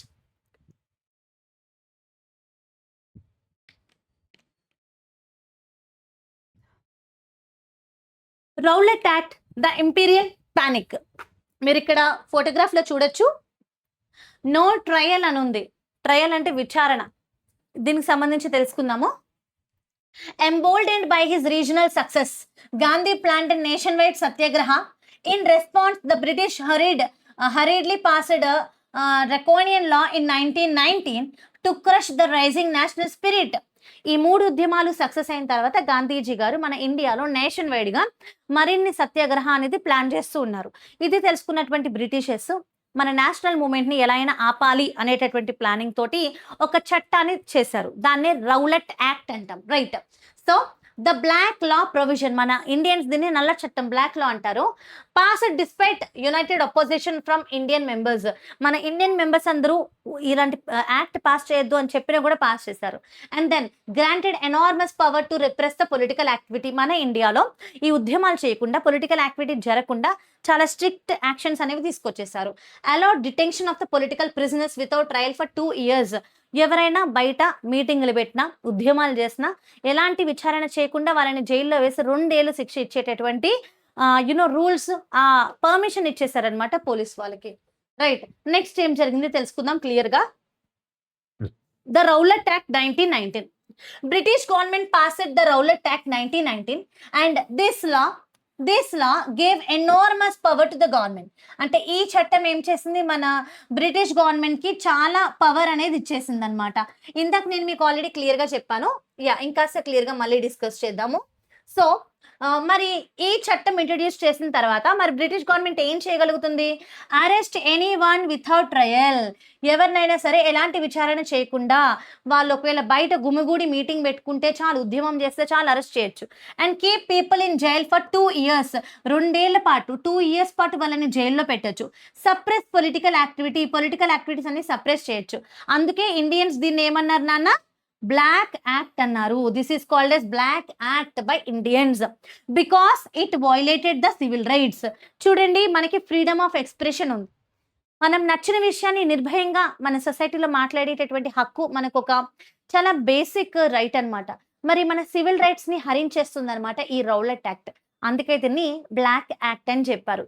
ఈ రౌలట్ యాక్ట్ వల్ల ఇదే కాదు, చాలా విషయాలు జరిగాయి. మీకు బేసిక్ గా విషయం అర్థమైంది కదా. ఈ రౌలట్ యాక్ట్ ప్రకారం ఎస్పెషలీ మన ఇండియాలో మన ఇండియన్స్ మాకు ఫ్రీడమ్ కావాలి అని చెప్పి ఏమైనా నేషనల్ పొలిటికల్ ప్రోగ్రామ్స్ కండక్ట్ చేసినా, ఉద్యమాలు చేసినా, అట్లీస్ట్ బయట అందరూ గుమిగుడి కొన్ని పొలిటికల్ మీటింగ్స్ పెట్టినా కూడా ఇమ్మీడియట్ గా వాళ్ళని అరెస్ట్ చేసేసి లోపల 2 ఏళ్ల పాటు శిక్ష వేసేయచ్చు అని చెప్పి రిలీజ్ చేసినటువంటి యాక్ట్ అన్నమాట ఇది. So what happen? Gandhi response. Gandhiji గారు నేషన్ వైడ్ గా ఒక సత్యాగ్రహ అనేది లాంచ్ చేశారు. He called for hartal. అంటే 6th April 1919 ఈ రౌలట్ యాక్ట్ అనేది తయారు చేసినందుకు గాను మన ప్రజలందరూ కలిసి ఈ రౌలట్ యాక్ట్ కి వ్యతిరేకంగా హార్టల్ స్ట్రైక్ నిర్వహించారు. మరి ఈ హర్తాల్లో భాగంగా ఏం చేశారు? షాప్స్ అన్ని క్లోజ్ చేశారు. ప్రొసెషన్స్ రోడ్ల మీద తిరుగుతూ మన యొక్క డిమాండ్స్ ని క్లారిఫై చేశారు. బంద్ అంటే వెంట్ ఆన్ స్ట్రైక్ బంద్ చేశారు. ఫర్ ద ఫస్ట్ టైం ఇండియాలో నేషన్ వైడ్ గా ప్రొటెస్ట్ జరిగింది. భారతదేశం అంతటా ప్రతి స్టేట్ లో అందరూ కలిసి మన దేశం వైడ్ గా ఒక పెద్ద ప్రొటెస్ట్ చేశారు. Next Jallian Walabagh massacre 1919 13th April. ఇది one of the most important the black day of India అనుకోవచ్చు. ఎవరు మర్చిపోలేనటువంటి చాలా దౌర్భాగ్య స్థితి ఏర్పడింది. ఒక బ్రిటిష్ అఫీషియల్ చేసినటువంటి దుర్మార్గం ఏం జరిగింది తెలుసుకుందాం. సో జలియన్ వాలాబాగ్ ఎక్కడుంది? జలియన్ వాలాబాగ్ ఎక్కడుంది తెలుసా? నేను రాస్తాను, ఈలోపు మీరు ఖచ్చితంగా కమెంట్ చేయండి, ఫాస్ట్ గా కమెంట్ చేయండి. Actually Jallian Walabagh is in Punjab. Punjab అమృత్సర్లో ఉన్నటువంటి జలియన్ వాలాబాగ్ లో ఏమైంది, ఏం జరిగింది? ఆ రోజు 13th ఏప్రిల్, అది 1919 సంవత్సరం అనమాట. థౌజండ్స్ ఆఫ్ పీపుల్ అందరూ కూడా అంటే పంజాబ్లోని అమృత్సర్లో అక్కడ ప్రజలు అంటే వేల కొద్ది ప్రజలందరూ బైసాఖి అనే ఫెస్టివల్ ఫెయిర్ ఒక జాతర లాంటివి జరుపుకోవడానికి ఒక గ్రౌండ్ లోకి ఎంటర్ అయ్యారు. ఓకేనా? అండ్ అక్కడ మరికొంతమంది ప్రజలు పొలిటికల్ యాక్టివిటీ అనేది కండక్ట్ చేసుకుని ప్రొటెస్ట్ కూడా చేస్తూ వచ్చారు. కొంతమంది ప్రొటెస్ట్ చేయడానికి, కొంతమంది బైసాఖి ఫెయిర్ అటెండ్ అవ్వడానికి వచ్చారు. ఇందులో పెద్దవాళ్ళు చిన్నపిల్లలు అందరూ ఉన్నారు. జనరల్ డయ్యర్ ఆ ప్లేస్ కి అరైవ్ అయ్యాడు. ఇతను ఒక మిలిటరీ లీడర్ అనమాట. గవర్నమెంట్ రౌలట్ యాక్ట్ ని ఇంట్రడ్యూస్ చేసిన తర్వాత ఆ ఏరియాలో మార్షల్ లా విధించింది. మార్షల్ లా అంటే అసలు ఒక 4-5 మనుషులు కూడా గుమిగూడి ఉండకూడదు అనమాట. అది తెలియని మన చాలా మంది ఇండియన్ ఇన్నోసెన్స్ వాళ్ళ పనిలో యథావిధిగా అందరూ కలిసి చక్కగా ఈ బైసాఖి ఫెయిర్ లో పాల్గొన్నారు. సో జనరల్ డయ్యర్ ఆ ఎంక్లోజ్డ్ గ్రౌండ్ లోకి తన యొక్క సోల్జర్స్ తోటి వచ్చేసాడు. సో హీఈస్ ద పర్సన్ నాన్న general Dyer. You can see the photo, right? Next ఏం జరిగింది చూద్దాం. So he blocked the exit point. ఈ గ్రౌండ్ లో ఎగ్జిట్ పాయింట్స్ ఉంటాయి అనమాట. లైక్ మీరు ఫోటో చూడండి, ఎగ్జిట్ పాయింట్స్ అన్ని కూడా బ్లాక్ చేసేసారు. బ్లాక్ చేసేసి అంతే దెన్ ఆర్డర్డ్ ఫైరింగ్. అందరి మీద ఫైర్ చేసండి, చిన్న పెద్ద పసిపిల్లలు ఏమీ లేకుండా. హండ్రెడ్స్ ఆఫ్ ఇన్నసెంట్ పీపుల్ చనిపోయారు, థౌజండ్స్ ఆఫ్ పీపుల్ ఇంజ్యూర్ అయిపోయారు. జలియన్ వాలాబాగ్ మసకర్ మెమోరియల్ అనమాట. So why is it important? ఈ మసకర్ చాలా ఇంపార్టెంట్ బికాజ్ ఈ ఉదాంతం తర్వాత మన ఇండియా మొత్తం షాక్ అయిపోయింది. The country was shocked. ఏంటి బ్రిటిష్ గవర్నమెంట్ ఇంత దారుణానికి పాల్పడ్డారు? ఇన్నసెంట్ పీపుల్ని చంపేశారు. నాన్న నువ్వు ఒక ఫెయిర్ అటెండ్ అవ్వడానికి వెళ్ళావు, నీ దేశం తరపున పోరాడడానికి ప్రొటెస్ట్ చేయడానికి వెళ్ళావు, బట్ ఇంత దారుణమైన చట్టాలు పాస్ చేసి ఎలాంటి ఆర్డర్ ఎలాంటి అలర్ట్ ఇవ్వకుండా ఒక్కసారిగా అక్కడున్న ప్రజల మీద ఫైరింగ్ చేయడం అనేది చాలా దారుణమైన ఘటన. So it destroyed the faith in British justice. అసలు బ్రిటన్ వాళ్ళు మన మాట వింటారు, మన పిటిషన్స్ వింటారు, మనకి న్యాయం చేస్తారు అనే నమ్మకం రవ్వంత కూడా లేకుండా మొత్తం పోయింది ఈ యాక్ట్ తర్వాత. సో బ్రిటిష్ కొలోనియల్ రూల్ మీద హేట్రెడ్ అంటే ద్వేషం పెరిగింది. దీనివల్ల మన ఇండియన్ నేషనలిజం అనేది చాలా బలంగా స్ట్రెంథన్ అయిపోయింది అనమాట. ఎలాగైనా ఈ బ్రిటిష్ వాళ్ళని మన ఇండియా నుంచి వెళ్ళగొట్టాలి, చాలా అన్యాయాలు చేస్తున్నారు. Okay, next British repression in Punjab. Right, Punjab లో ఎలాంటి రిప్రెషన్ జరుగుతూ వచ్చింది? సో ఎవరైనా పీపుల్ బ్రిటిష్ వాళ్ళు వ్యతిరేకంగా బయట ఏమన్నా గవర్నమెంట్ ని విమర్శించినా, మాట్లాడినా, ప్రొటెస్టులు చేసినా, ఉద్యమాలు చేసినా వాళ్ళని రోడ్ల మీద పాకించేవారు అనమాట. అంటే పెద్దవాళ్ళని రోడ్ మీద పాకు అంటే చాలా ఇన్సల్ట్ కి, హ్యూమిలేషన్ కి గురవుతారు కదా, అవమాన పడతారు కదా, అంటే కావాలని అలాంటి శిక్షలు వేసేవారు, అవమానించేవారు, రోడ్ల మీద పాకించేవారు, పబ్లిక్ లో హ్యూమిలేట్ చేసేవారు, వాళ్ళని కొట్టేవారు, ఈడ్చుకెళ్లేవారు, బీటెన్ అండ్ ఫ్లాగ్డ్. ఇంకా చాలా విలేజెస్ ని బాంబు దాడి చేసి బాంబర్డ్ అంటే బాంబ్ అటాక్ చేసి వాళ్ళని చంపేసేవారు. Because violence spread, Gandhiji withdraw the movement. Nation wide satyagraha movement ఏదైతే గాంధీజీ గారు స్టార్ట్ చేశారో, మరి జరుగుతున్నటువంటి దారుణాలు చూసి ఇంకా ఎక్కువ మంది చనిపోవద్దని చెప్పేసి గాంధీజీ గారు ఈ ఉద్యమాన్ని ఆపేశారు. ఓకే, ఇంక ఇది ఆపేద్దాం, వైలెన్స్ ఎక్కువ అవుతుంది అన్నారు. నెక్స్ట్ ఖిలాఫత్ మూమెంట్ అంటే ఏంటి? ఇది వన్ ఆఫ్ ద ఇంపార్టెంట్. ఈ ఖిలాఫత్ మూమెంట్ కి మన ఇండియన్ నాన్ కోఆపరేషన్ మూమెంట్ కి ఒక లింక్ అనేది ఉంది. ఎలా లింక్ అనేది ఉంది తెలుసుకుందాము. సో 1914 లో స్టార్ట్ అయినటువంటి వరల్డ్ వార్ 1918 లో ఎండ్ అయింది. అండ్ బ్రిటిష్ ఇంకా బ్రిటిష్ అలీడ్ కంట్రీస్ అన్ని విన్ అయ్యాయి. వీళ్ళు విన్ అయ్యారు వరల్డ్ వార్ 1. విన్ అయిన తర్వాత ఓడిపోయిన దేశాల్లో టర్కీ ఒక దేశం. Turkey was defeated. The Ottoman Sultan was the Khalifa. So ఒకప్పుడు టర్కీ ఉన్న ప్రాంతాన్ని అంతటినీ కూడా ఒట్టమాన్ ఎంపైర్ అని పిలిచేవారు. ఏమని పిలిచేవారు నాన్న? ఒట్టమాన్ ఎంపైర్. ఈ ఒట్టమాన్ ఎంపైర్ అంతా కూడా ఎవరి అండర్లో రూల్ చేయబడేది అంటే సుల్తాన్ ఖలీఫా. రైట్, మరి ఈ టర్కీ ఈ ఒట్టమాన్ ఎంపైర్ అనేది వరల్డ్ వార్ 1 లో ఓడిపోయింది కాబట్టి ఈ ఖలీఫా అనే వ్యక్తి ముస్లిమ్స్ కి అంటే వరల్డ్ వైడ్ గా ప్రపంచంలో ఎన్నో దేశాల్లో ముస్లింలకి మత పెద్ద, స్పిరిచువల్ లీడర్ అనమాట. సో మన ఇండియన్ ముస్లిమ్స్ ఏం భయపడ్డారంటే ఈ బ్రిటిషర్స్ ఖలీఫాని పవర్లో నుంచి తీసేస్తారేమో అని భయపడి ఒక ఖిలాఫత్ మూవ్మెంట్ చేస్తారు. ఒక ఉద్యమానికి పిలుపునిచ్చారు. ఆ ఉద్యమం పేరే ఖిలాఫత్ మూవ్మెంట్ అన్నమాట. ఈ మూవ్మెంట్ ముస్లిమ్స్ స్టార్ట్ చేశారు. ముస్లిమ్స్‌లో ఎస్పెషల్లీ ఇద్దరు బ్రదర్స్ అన్నమాట. వీళ్ళని అలీ బ్రదర్స్ అంటాం. అలీ బ్రదర్స్ అంటారు. మొహమ్మద్ అలీ, షౌకత్ అలీ ఇద్దరు కలిసి they started a movement. What they did నాన్న? They started Khilafat movement, right. Khilafat movement అనేది స్టార్ట్ చేశారు to fight against the britishers. So britishers మీరు టర్కీ ఖలీఫా మీద ఎలాంటి చర్యలు తీసుకోకూడదు, పవర్లో నుంచి తీసేయకూడదు అని చెప్పేసి వాళ్ళు ఉద్యమం చేస్తూ వచ్చారు. అప్పుడు గాంధీజీ గారికి ఒక ఐడియా వచ్చింది. అదేంటి, ఇప్పుడు ముస్లిమ్స్ యొక్క ఎనిమి ఎవరయ్యారు? ఇప్పుడు ముస్లిమ్స్ అందరికీ ఎనిమి ఎవరయ్యారు? బ్రిటిష్ అయ్యారు. ఇప్పుడు ముస్లిమ్స్ అందరికీ బ్రిటిష్ ఎనిమి, బ్రిటిష్ వాళ్ళు నచ్చట్ల. మరి ఆల్రెడీ హిందూస్ కి కూడా ఎనిమి ఎవరు? Britishers enemy, right. అండ్ మన కంట్రీలో ఎవరెవరు ఎనిమిస్? Muslims, Hindus. వాస్తవమే కదా. ఎన్నో వందల సంవత్సరాల నుంచి మన కంట్రీలో హిందూ ముస్లింల మధ్య కమ్యూనల్ వైలెన్స్ జరుగుతుంది. అంటే ఎన్నో గొడవలు జరుగుతున్నాయి. 2 మతాల మధ్య శాంతి, పీస్ అనేది లేదు, కొట్టుకుంటూ ఉంటారు. దీన్నే అడ్వాంటేజ్‌గా తీసుకొని బ్రిటిషర్స్ కూడా డివైడ్ అండ్ రూల్ పాలిసీ విధించుకొని మన ఇండియన్స్ మధ్య ఎన్నో గొడవలు, ఎన్నో డిస్టర్బెన్సెస్ క్రియేట్ చేసి వాళ్ళు చక్కగా రూల్ చేసుకుంటూ వెళ్ళిపోయారు. మరి మన ఇండియన్ ఫ్రీడమ్ మూవ్‌మెంట్ బాగా స్ట్రెంథెన్ అవ్వాలి, మనం బ్రిటిష్ వాళ్ళని పూర్తిగా తరిమి కొట్టాలి అంటే ముందు మన ఇండియన్స్‌లో యూనిటీ అనేది పెరగాలి. ఐకమత్యం చాలా స్ట్రెంథెన్ అవ్వాలి. అంటే మనలో ఉన్న గొడవలు తగ్గిపోవాలి. అందుకని చెప్పి గాంధీజీ గారు ఏం చేశారంటే, ఇప్పుడు ముస్లిమ్స్‌కి బ్రిటిషర్స్ ఇష్టం లేదు, మనకి బ్రిటిషర్స్ వద్దు. మరి వాళ్ళు చేస్తున్న ఉద్యమంలో మనం సపోర్ట్ చేస్తే హిందూ, ముస్లిం మధ్య ఉన్న గ్యాప్ తగ్గి ఇద్దరు కలిసిమెలిసి పోరాడతారు కదా అనే ఉద్దేశంతోటి ఆయన ఏం చేశారంటే, why did Gandhi support it? Gandhi believed that supporting Muslims would help create, Hindu ముస్లింల మధ్య యూనిటీ క్రియేట్ చేస్తుంది. Therefore he linked Khilafat issue ఇంకా స్వరాజ్ మూవ్మెంట్, ఈ రెండింటిని లింక్ చేసి వాళ్ళ దగ్గరికి వెళ్ళి నేను మీకు సపోర్ట్ అందిస్తాను, నేను ఒక నాన్ కోఆపరేషన్ మూవ్మెంట్ ని లాంచ్ చేస్తాను, ఈ 2 ఉద్యమాల్ని మనం కలిపి తీసుకెళ్దాం అన్నారు. And launch the non cooperation movement. Non cooperation అంటే ఏంటి నాన్న? కోఆపరేట్ అంటే ఏంటి? కోఆపరేట్ అంటే ఏంటి? కోఆపరేట్ అంటే ఒకరికి మనం సపోర్ట్ చేయడమే కదా. అంటే ఒకరికి మనం సపోర్ట్ చేసి లేదా వాళ్ళకి సబార్డినేట్ గా ఉండడం. నువ్వు తనకి కోఆపరేట్ చేస్తున్నావు ఎగ్జాంపుల్, అంటే తను అడుగుతుంది నువ్వు చెప్తున్నావు కదా అంటే ఒకళ్ళు అడిగింది మనం చేస్తుంటే కోఆపరేట్ అంటాం. మరి దానికి quite opposite non cooperate. So Gandhiji గారి ఒపీనియన్ ఏంటంటే, ఇన్ని సంవత్సరాలు మన ఇండియన్స్ బ్రిటిషర్స్ కి కోఆపరేట్ చేశారు కాబట్టే వాళ్ళ యొక్క రూలింగ్ సక్సెస్ఫుల్ గా వెళ్ళి వాళ్ళు ఇంత స్ట్రెంథెన్ గా, ఇంత పవర్ఫుల్ గా మన ఇండియాలో సెటిల్ అయిపోయారు. జస్ట్ ఒక్కసారి మనం కోఆపరేట్ చేయడం మానేస్తే డెఫినెట్లీ ఒక మంచి ఇంపాక్ట్ ని క్రియేట్ చేస్తుంది అని గాంధీజీ గారు నమ్మారు. అందుకే ఖిలాఫత్ మూవ్మెంట్ తో కలిపి నాన్ కోఆపరేషన్ మూవ్మెంట్ ని లాంచ్ చేశారనమాట. నాన్ కోఆపరేషన్ మూవ్మెంట్ ని లాంచ్ చేశారు, రైట్. మరి నాన్ కోఆపరేషన్ మూవ్మెంట్ లో ఎగ్జాక్ట్లీ ఏం చేశారో తెలుసుకుందాం. అసలు why did Gandhi introduced non cooperation movement in his book? Gandhiji గారి యొక్క బుక్ హింద్ స్వరాజ్ లో గాంధీజీ గారు ఏమన్నారంటే, British rule existed only because Indians cooperated with it. If Indians stop cooperating, British rule would collapse. మనం కోఆపరేట్ చేయడం మానేస్తే బ్రిటిష్ రూల్ కొలాప్స్ అయిపోద్ది. ఆ విధంగా ప్రోగ్రామ్ ఆఫ్ నాన్ కోఆపరేషన్ అనేది స్టార్ట్ అయింది. పీపుల్ వర్ ఆస్క్డ్ టు, ప్రజల్ని ఏం చేయమన్నారు? ఓకే, ఇప్పుడు గాంధీజీ గారు ఏమన్నారంటే, ప్రజలారా మనం ఈ రోజు నుంచి నాన్ కోఆపరేషన్ మూవ్మెంట్ అనేది స్టార్ట్ చేస్తున్నాం. అండ్ మన ముస్లిం సోదరులు ఆలీ బ్రదర్స్ బ్రిటిష్ వాళ్ళకి వ్యతిరేకంగా ఖిలాఫత్ మూవ్మెంట్ అనేది స్టార్ట్ చేశారు.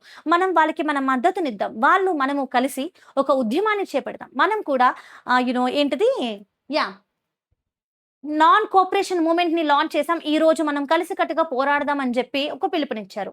అప్పుడు నీలాంటి స్టూడెంట్స్ వచ్చి, గాంధీజీ గారు నాన్ కోఆపరేషన్ అంటే ఏంటి, ఎగ్జాక్ట్లీ మనం ఏం చేయాలి అంటే, నాన్న ఇప్పటి వరకు వాళ్ళు చెప్పిందల్లా చేశారు కాబట్టి వాళ్ళు కంటిన్యూ చేసుకుంటూ పోయారు వాళ్ళ రూలింగ్, ఇప్పుడు వాళ్ళు చెప్పింది చెయ్యకపోవడమే నాన్ కోఆపరేషన్ మూవ్మెంట్ అన్నారు.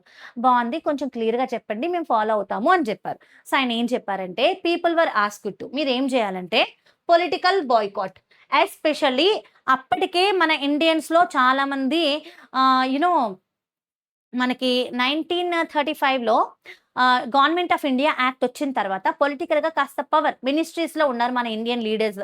సో మీరు పొలిటికల్ బాయ్కాట్ చేయండి, రాజకీయంగా వాళ్ళు ఇచ్చినటువంటి హోదాల్లో ఉండద్దు, రాజీనామా చేసేయండి. And surrender the titles, and British వాళ్ళ నుంచి వచ్చినటువంటి బిరుదులు, టైటిల్స్ సరెండర్ చేసేయండి. బ్రిటిష్ కౌన్సిల్స్ అన్ని బాయ్కాట్ చేయండి అని చెప్పారు.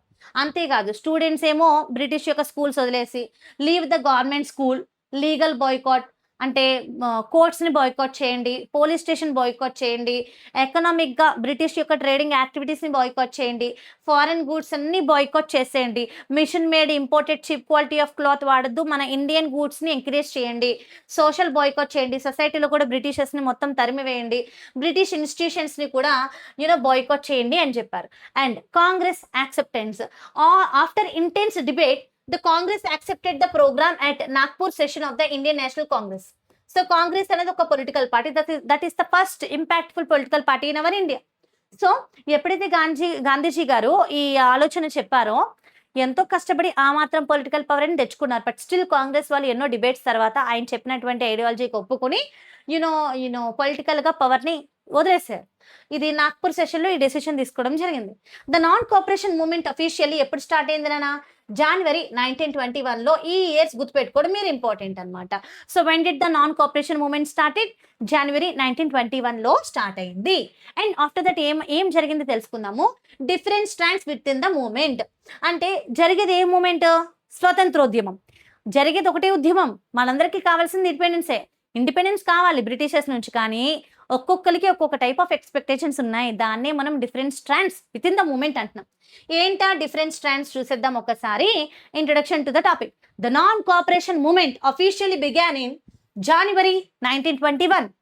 It became India's first truly mass movement. However, different sections of the society participated in the mass movement for different reasons. ఏం రీజన్స్ అయ్యి ఉంటుంది చూద్దాం. ఎవ్రీవన్, ప్రతి ఒక్కరు కూడా స్వరాజ్ అంటే సెల్ఫ్ రూలింగ్, మన దేశాన్ని మనమే రూల్ చేసుకోవాలి అనేటటువంటి ఐడియాలజీని ప్రతి ఒక్కరు సపోర్ట్ చేశారు. But the meaning of the Swaraj was different for different people. ఎందుకు డిఫరెంట్గా ఉంది తెలుసుకుందాం. ఫర్ ఎగ్జాంపుల్, స్టూడెంట్స్ మన ఫ్రీడమ్ మూమెంట్లో పార్టిసిపేట్ చేశారు, కానీ వాళ్ళ యొక్క ఎక్స్పెక్టేషన్ కాస్త డిఫరెంట్. ఏంటి? They want freedom from the British education నుంచి వాళ్ళకి ఫ్రీడమ్ కావాలి. పీసెంట్స్, రైతులు పార్టిసిపేట్ చేశారు, కానీ రైతులకు ఉన్నటువంటి ఎక్స్పెక్టేషన్ ఏంటి? They wanted relief from the taxes.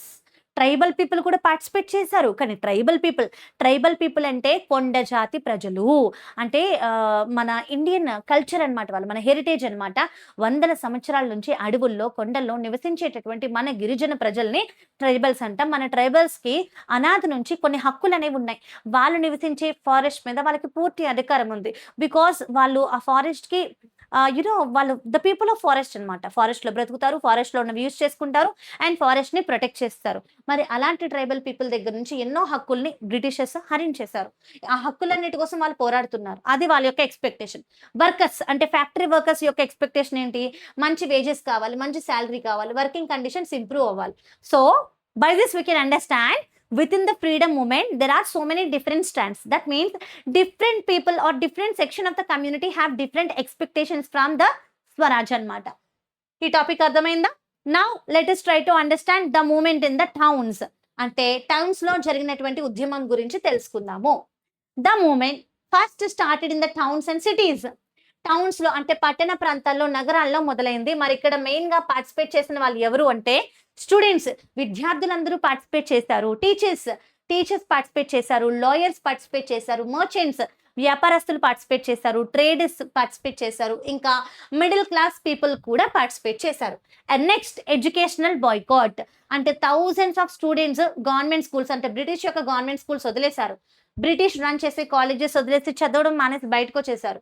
చాలా మంది టీచర్స్, ప్రిన్సిపల్స్ రిజైన్ చేసేసారు వాళ్ళ యొక్క జాబ్స్ నుండి. ఎందుకు ఇదంతా చేశారు? Because people believe it that British education colonial ruling ని సపోర్ట్ చేస్తుంది, ఇండియన్ వాల్యూస్ ని డిస్ట్రాయ్ చేస్తుంది, ఇంకా బ్రిటిష్ వాళ్ళకి నమ్మకంగా ఉండేటటువంటి లాయల్ సర్వెంట్స్ ని క్రియేట్ చేస్తుంది అని నమ్మారు. కాబట్టి సో బ్రిటిష్ ఎడ్యుకేషన్ ని వాళ్ళు బాయ్కాట్ చేస్తారు.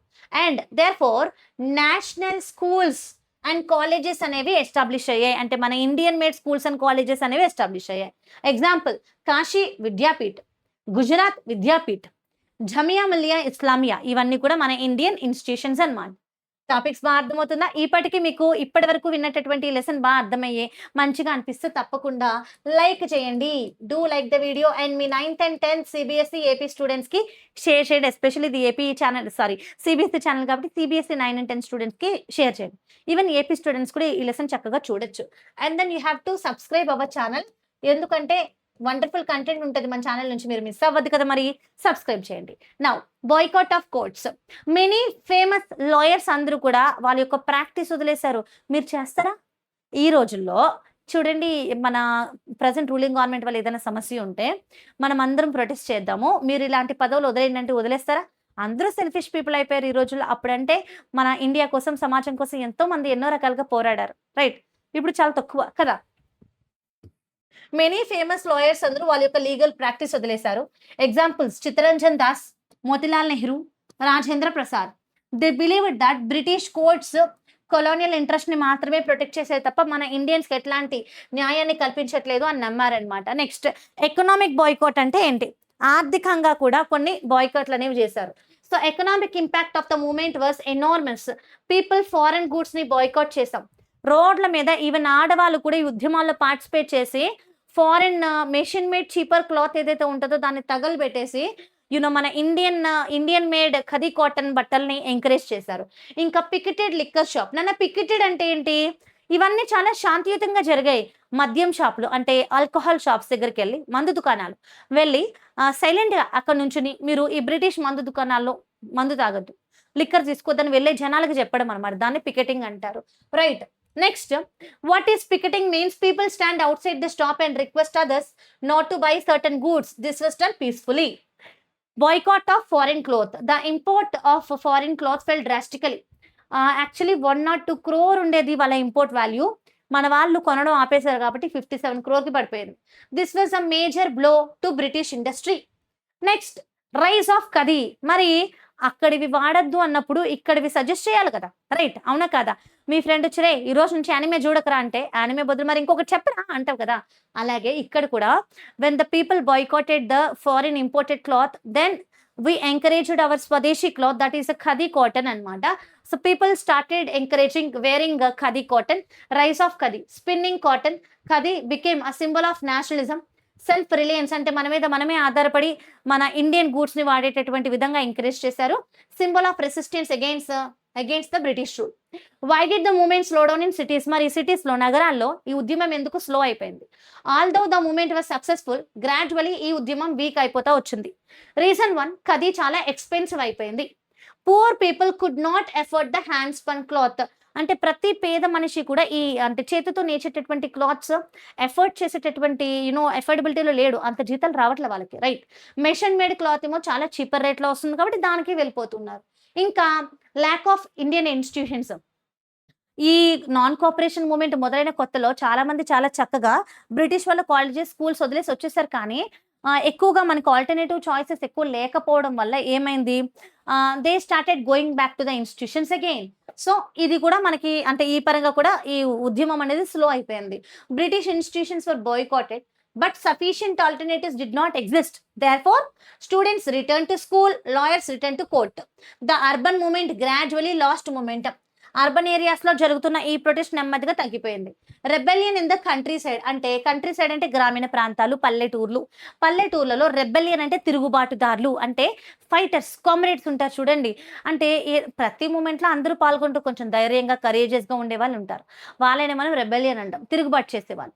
సో ఫ్రమ్ సిటీస్ లో కొంచెం వీక్ అయింది, కానీ ఇదే మూమెంట్ విలేజెస్ కి స్ప్రెడ్ అయిపోయింది. The moment spread to villages.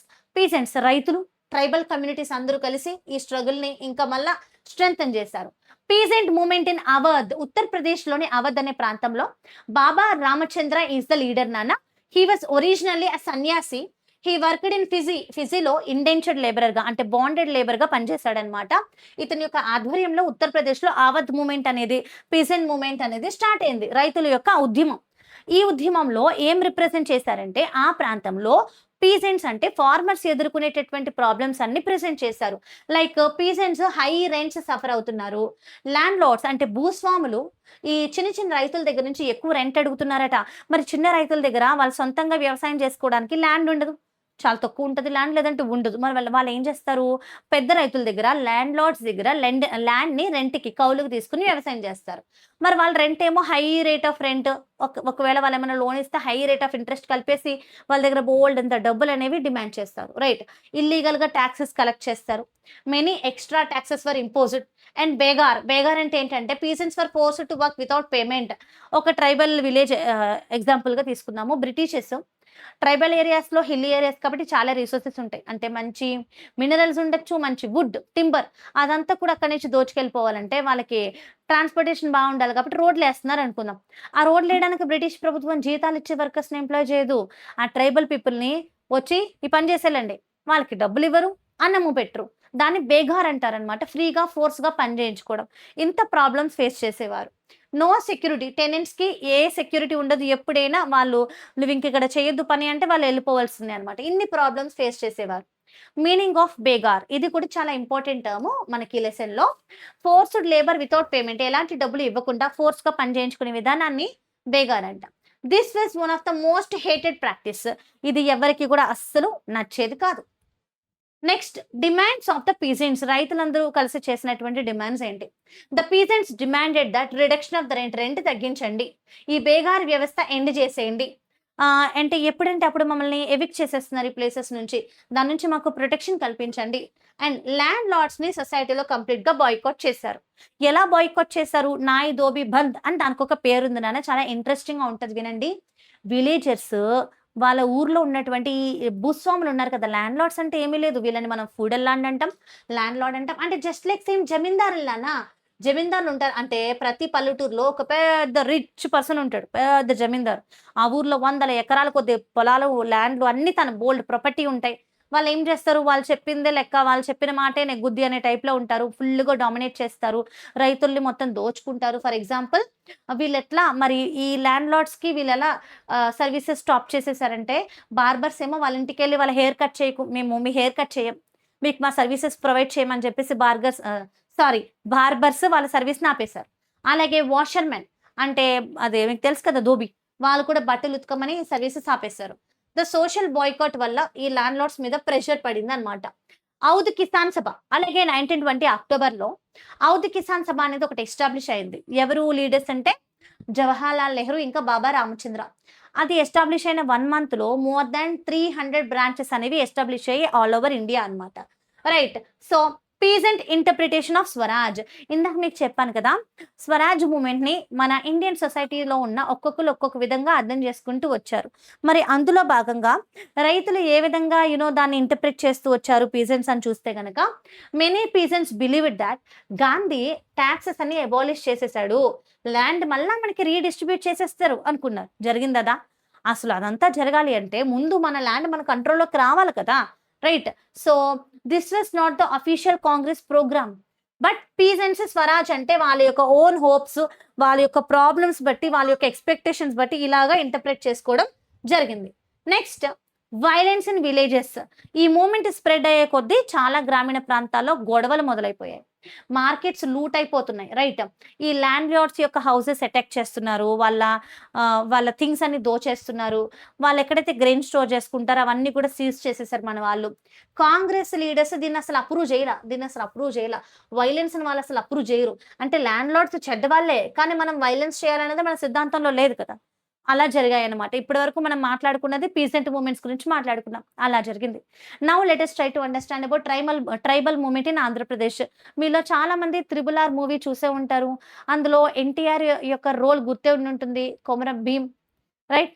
మరి అంటే గిరిజన ప్రాంత ప్రజల కోసం ఎలా పోరాడారు? గిరిజన ప్రజలు బ్రిటిష్ వాళ్ళ చేత ఎలా దోపిడీకి గురయ్యేవారు? ఎటువంటి చిత్రహింసలు భరించేవారు? అండ్ ఎస్పెషల్లీ మనం 'అల్లూరి సీతారామరాజు' గురించి కూడా నేర్చుకున్నాం. 'రామ్ చరణ్' కదా సినిమాలో రోల్. యాహ్! హీరోయిన్ ఎవరు? ఆన్సర్ చేయండి. ఇలాంటివి ఆన్సర్ చేస్తారు మీరు. So, 'Alluri Sitaramaraju' the tribal movement took place Gudem hills. ఆంధ్రప్రదేశ్‌లో గూడెం హిల్స్‌లో ఈ ట్రైబల్ మూవ్‌మెంట్ అనేది జరిగింది నాన్న. So, so problems of tribal people. అసలు ఎందుకు గిరిజన ప్రజలందరూ కలిసి ఈ ఉద్యమాన్ని స్టార్ట్ చేశారు. Because British forest policies tribal పీపుల్‌కి ఏమాత్రం నచ్చలేదు. సో, ఫారెస్ట్ ఏరియాస్ అన్నిటిని బ్రిటిష్ వాళ్ళు క్లోజ్ చేసేసారు. ఈ గిరిజన ప్రజల దగ్గర ఉండేటటువంటి పశువులు మేతకు తీసుకెళ్దామన్నా కూడా గ్రేజింగ్ మొత్తం ప్రొహిబిట్ చేసేసారు. మీ పశువులు మేతకు తీసుకురాకూడదు. గ్రేజింగ్ ఇస్ క్లోజ్డ్ అని చెప్పారు. ఇంకా ఫ్యూయల్ బిడ్, వంట చేసుకోవాలంటే మనకి వుడ్ కావాలి. దాన్ని కలెక్ట్ చేసుకోవద్దని చెప్పారు. ఇంకా ట్రెడిషనల్ రైట్స్, ఫారెస్ట్ మీద ప్రతి గిరిజన మనిషికి ఒక రైట్స్ ఉండేవి. అంటే వాళ్ళు ఎక్కడైనా ఇల్లు కట్టుకోవచ్చు, ఎక్కడైనా వ్యవసాయం చేసుకోవచ్చు. ఆ అడవి భూమంతా వాళ్ళదే అన్నట్టుగా ఉండేదన్నమాట. మరి ఆ హక్కులన్నీ కూడా బ్రిటిష్ వాళ్ళు తీసేశారనమాట. Later government also imposed. ఆ తర్వాత రోజుల్లో బేగార్ వ్యవస్థ కూడా ఇంపోజ్ చేసింది. దాని గురించి నేను మీకు ఇందాక ఆల్రెడీ చెప్పాను. అంటే ఫర్ రోడ్ కన్స్ట్రక్షన్ చేసేటప్పుడు ఫ్రీగా ట్రైబల్స్ చేత వర్క్ చేయించుకోవడం. This created anger among the tribal community. Leadership of Alluri Sitaramaraju. మరి అల్లూరి సీతారామరాజు గారి లీడర్షిప్ లో, ఆయన యొక్క ఆధ్వర్యంలో రాజు ఒక లెజెండరీ ఫిగర్ అయిపోయారు. పీపుల్ ఏమనుకునేవారు తెలుసా? మా అల్లూరి సీతారామరాజు దేవుడు లాంటి వారు, ఆయనే రాములవారు లాంటి వారు, ఆయన దగ్గర చాలా పవర్స్ ఉన్నాయంట తెలుసా, మనందరినీ రక్షిస్తారు బ్రిటిషర్స్ నుంచి అని చెప్పేసి బాగా నమ్మారు. ఓకేనా? ఈవెన్ అల్లూరి సీతారామరాజు గారు కూడా ట్రైబల్స్ కోసం, మన ట్రైబల్ రైట్స్ కోసం, మన ఇండియన్ ఫ్రీడమ్ కోసం ప్రాణత్యాగం కూడా చేస్తారు కదా. So he had magical powers ఉన్నాయని, ఆయన ఫ్యూచర్ ని ప్రిడిక్ట్ చేయగలరని, బుల్లెట్స్ కూడా ఆయన్ని చంపలేవని చెప్పేసి ప్రజలు అలా అనుకుంటూ ఉండేవారు. మరి అల్లూరి సీతారామరాజు గారి ఐడియాలజీ చూస్తే కనుక రాజు గాంధీజీ గారిని చాలా అడ్మైర్ చేసేవారు, ఖదీని ప్రమోట్ చేశారు. అండ్ పీపుల్ లిక్కర్ తాగొద్దు, మీరు మందు తాగకూడదు అని చెప్పి లిక్కర్ తాగొద్దని పీపుల్ కి చెప్పేవారు.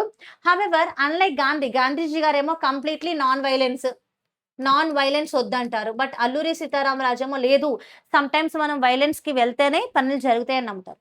Freedom could be achieved only through armed struggle అని నమ్మే వ్యక్తి Alluri Sitaramaraju. So activities of the rebels. మరి ఈ నేపథ్యంలో తిరుగుబాటుదారులందరూ అల్లూరి సీతారామరాజు గారితో కలిసి ఆయన యొక్క సపోర్ట్ తోటి ఏం చేశారు తెలుసుకుందాం. Right, firstly the attacked police stations, attack చేశారు. చాలా మంది బ్రిటిష్ అఫీషియల్స్ ని కిల్ చేశారు, చంపేశారు. ఇంకా గొరిల్లా వార్ఫేర్ అని వాళ్ళ యుద్ధంలో ఇది ఒక టెక్నిక్ అన్నమాట. ఈ టెక్నిక్ ని వాళ్ళు ఉపయోగించుకున్నారు. End of the movement. But britishers finally Alluri సీతారామరాజుని పట్టుకున్నారు, క్యాప్చర్ చేశారు. 1924లో ఉరివేసి చంపేశారు, ఎగ్జిక్యూట్ చేశారు. Today he is remembered as one of the Andhra Pradesh greatest freedom fighter గా అందరి మనసులో ఉండిపోయారనమాట. That is about tribal movement. మనం పీజెంట్ మూమెంట్ గురించి నేర్చుకున్నాము, ట్రైబల్ మూమెంట్ గురించి నేర్చుకున్నాం. Now let us focus on the swaraj in plantations. Plantations అంటే ఏంటి నాన్న? తోటలు. రైట్. మరి ఈ ప్లాంటేషన్స్ లో ఎలాంటి మూమెంట్ జరిగింది, ఎందుకు జరిగింది? The plantation workers had completely different understanding of Swaraj. ఇక్కడ అస్సాంలో ఈరోజు నేను లెసన్ ఏ రోజు చెప్తున్నానంటే ఇది 28th జూన్. ఒక్కసారి, ఎందుకంటే నేను ఒక అస్సాం గురించి ఒక విషయం చెప్పాలి. సో 27th జూలై రోజు నేను ఈ లెసన్ రికార్డ్ చేస్తున్నాను. ఈ రోజు నేను విన్నటువంటి న్యూస్ ఏంటంటే అస్సాంలో ఫ్లడ్స్ వస్తున్నాయి, దారుణమైన వరదలు అనమాట. చాలా మంది పాపం ఇబ్బంది పడుతున్నారు. We have to pray for Assam. Okay. So Assam రాష్ట్రంలో టీ ప్రొడక్షన్ ఎక్కువ, ప్లాంటేషన్స్ ఎక్కువ అనమాట. అంటే ఆ ఏరియా టీ ప్లాంటేషన్స్ కి బాగా సూటబుల్ గా ఉంటుంది. సో ఈ అస్సాంలో ప్లాంటేషన్ వర్కర్స్ అంటే వేరు వేరు ప్రాంతాల నుంచి మైగ్రేట్ అయ్యి వచ్చి ఈ ప్రాంతంలో పనిచేసేవారు. రైట్. అలా పనిచేయడానికి వచ్చిన వాళ్ళని ఎప్పుడంటే అప్పుడు వాళ్ళ ఇంటికి పంపేవారు కాదు ఈ బ్రిటిషర్స్. ఈ బ్రిటిష్ ప్లాంటర్స్ ఉన్నారు కదా, వర్క్ చేయడానికి వచ్చిన వర్కర్స్ ని చాలా దారుణమైన వర్కింగ్ కండిషన్, మంచి జీతాలు ఇచ్చేవారు కాదు, మంచి వర్క్ కండిషన్స్ ఉండేవి కాదు, మంచి వసతులు ఉండేవి కాదు. వాళ్ళ ఇంటికి వెళ్ళాలంటే పంపించేవారు కాదు. Workers in tea garden lived under terrible condition. They could not leave plantations ని ఫ్రీగా వదిలి వెళ్ళలేరు, వాళ్ళ విలేజెస్ కి వాళ్ళ ఫ్యామిలీని చూడలేరు. They could not move without permission. చూడండి ఇలా ఉండేవన్నమాట టీ ప్లాంటేషన్స్. చూడడానికి బాగానే ఉంది కానీ యాక్చువల్లీ నేను మూనార్ వెళ్ళినప్పుడు టీ ప్లాంటేషన్స్ చూసాను.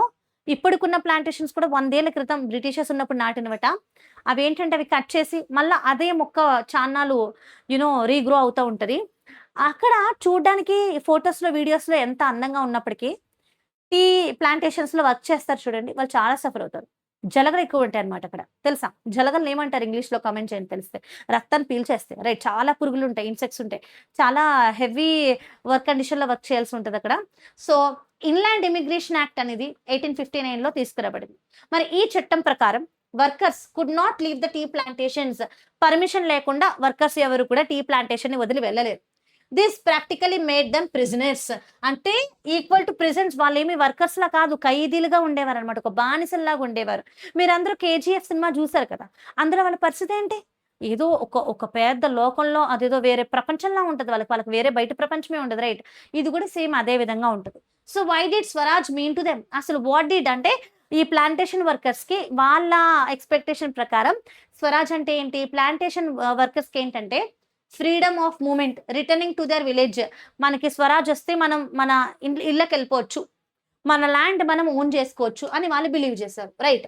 So their response to Gandhi's Gandhi ఎప్పుడైతే నాన్ కోఆపరేషన్ మూవ్మెంట్ ని అనౌన్స్ చేశారో థౌసండ్స్ ఆఫ్ వర్కర్స్ అందరూ కూడా మనం ఇంకా ప్లాంటేషన్స్ వదిలి వెళ్ళిపోతాం, గాంధీజీ మా అందరిని కాపాడతాడు, రైట్, మనమందరం ఇంటికి వెళ్ళిపోదాం, గాంధీరాజు వస్తున్నాడు అనమాట అని చెప్పి వాళ్ళు పాపం వాళ్ళందరూ ప్లాంటేషన్స్ వదిలేసి ఇంటికి వెళ్ళిపోదాం అనుకుంటే వాళ్ళందరూ వెళ్ళిపోతున్నారు అనమాట బయటికి పర్మిషన్ లేకుండా. They thought they would receive land and freedom, వాళ్ళకి ఫ్రీడమ్ వస్తుంది అని అనుకున్నారు. బట్ అన్ఫార్చునేట్లీ ఎక్కడ పడితే అక్కడ బయట స్ట్రైకులు జరుగుతూ ఉన్నాయి, రైల్వే స్ట్రైక్స్ వాళ్ళని ఆపేసాయి, పోలీస్ వాళ్ళు వీళ్ళు పట్టుకున్నారు, చాలా మందిని సివియర్ గా కొట్టేశారనమాట, కొట్టి మళ్ళీ అదే ప్లాంటేషన్ లో తీసుకెళ్లి పడేశారు. ఇంపార్టెంట్ అండర్స్టాండింగ్ ఏంటంటే ప్లాంటేషన్ వర్కర్స్ ఫుల్ గా కాంగ్రెస్ ప్రోగ్రామ్ అర్థం చేసుకోవాలా, ఆ మూమెంట్ ఏంటి అనేది అర్థం చేసుకోవాలా. ఇంకా మనకి పూర్తి ఇండిపెండెన్స్ రాలేదు కాబట్టి ప్లాంటేషన్ వదిలి వచ్చేస్తే వాళ్ళు ఇంత ఇబ్బందులు ఫేస్ చేస్తారు అని వాళ్ళు తెలుసుకోలేకపోయారు, right. They interpreted swaraj according to their own dreams and needs. So next topic, ఈ టాపిక్ చాలా important because every one participated in the national movement, కానీ వాళ్ళ ఎక్స్పెక్టేషన్స్ అనేవి చాలా డిఫరెంట్ గా ఉన్నాయి. ఇది మీరు బాగా గుర్తుపెట్టుకోవాలి. ఇదే క్వశ్చన్ ఎగ్జామ్ లో వస్తే ఇంతే చక్కగా మీరు ఆన్సర్ చేస్తే ఖచ్చితంగా మంచి మార్క్స్ వస్తాయి, right. This topic teachers as important lesson. Although every one participated in the national movement, their expectations were different. Like students, their meaning of swaraj is national education. Peasants అంటే రైతులు, their meaning of freedom is lower taxes and land right. Tribals వచ్చేసి forest rights కావాలని కోరుకున్నారు. Plantation workers they need freedom of moment.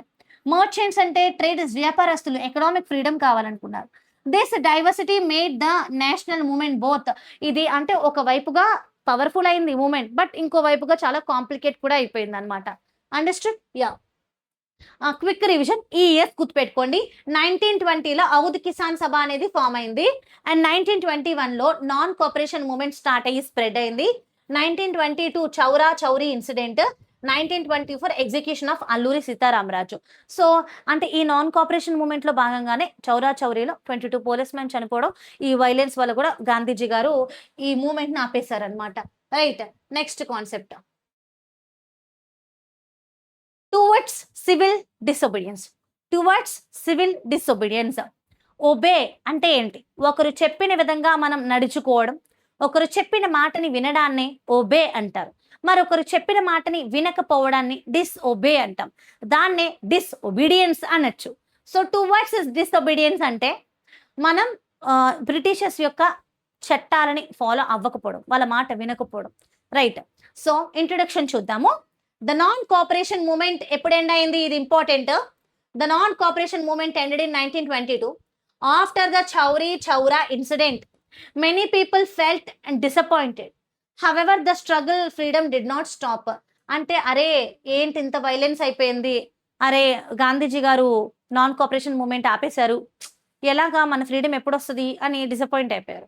But during late 1920s అప్పుడు చాలా important events జరిగాయి నాన్న. మళ్ళీ బ్రిటిష్ రూల్కి అపోజిషన్ పెరిగిపోయింది అండ్ అప్పుడు సివిల్ డిసొబీడియన్స్ మూమెంట్ అనేది తయారవుతా ఉంది. So why did a new moment become necessary, ఎందుకు మళ్ళీ ఒక కొత్త ఉద్యమాన్ని లాంచ్ చేశారు, because the withdrawal of the non cooperation moment. Non cooperation moment ని ఇంకా ఆపేశారు, విత్డ్రా చేసేసారు. And many Congress leaders disagreed with Gandhi decision to withdraw the moment.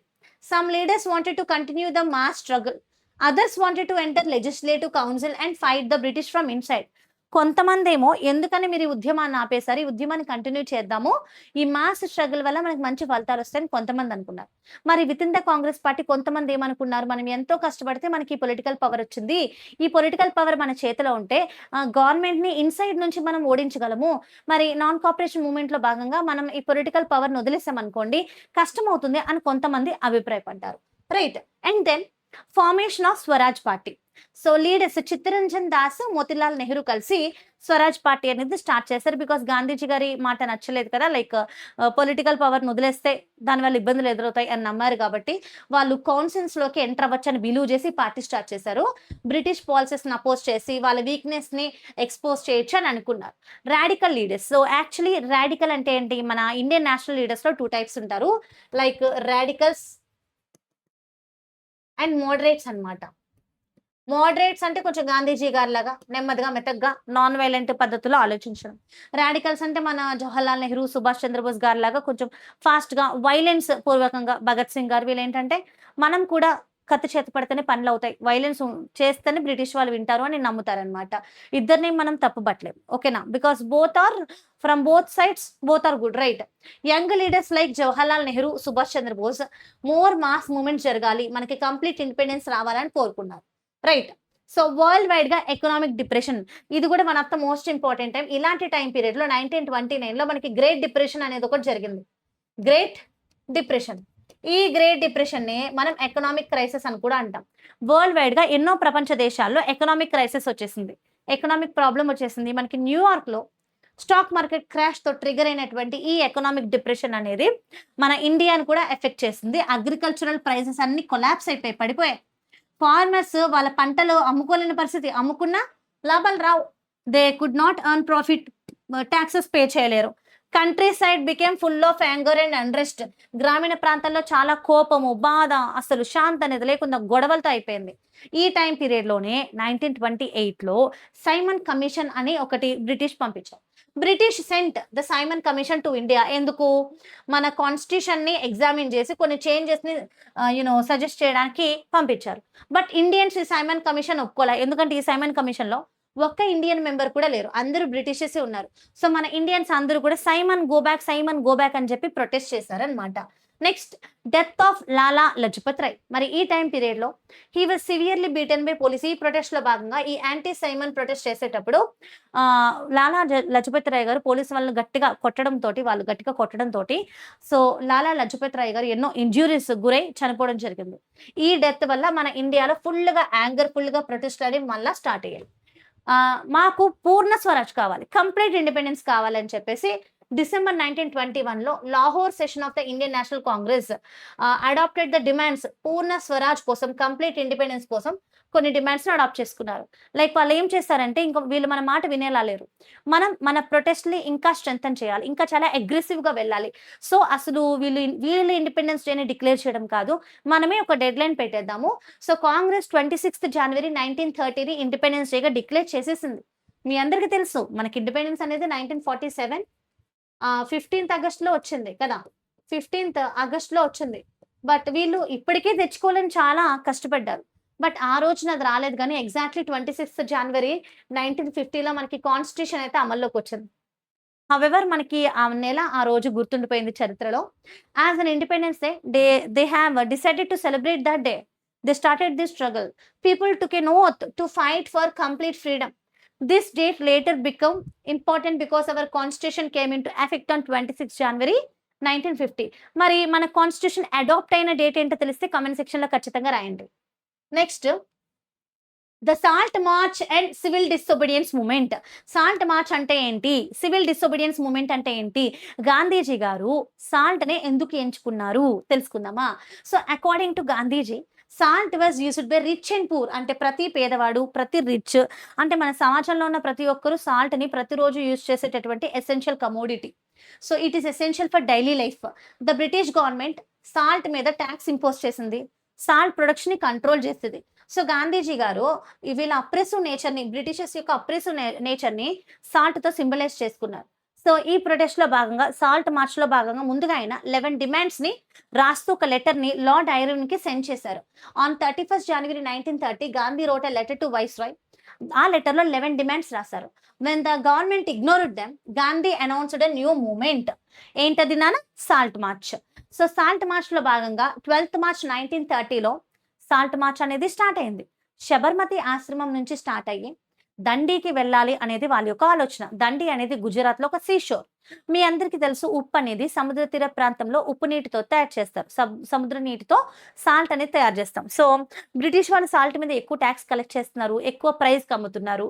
So salt లాని బ్రేక్ చేస్తూ, మేము మీ లాస్ ని పట్టించుకోం, మీకు మేము ఒబే చేయం, డిసొబీడియన్స్ చేస్తున్నాం అని పబ్లిక్ గా డిక్లేర్ చేస్తూ ఎట్ ద సేమ్ టైం మన రెసిస్టెన్స్ చూపిస్తుంది అనమాట ఈ దండి మార్చ్ తోటి.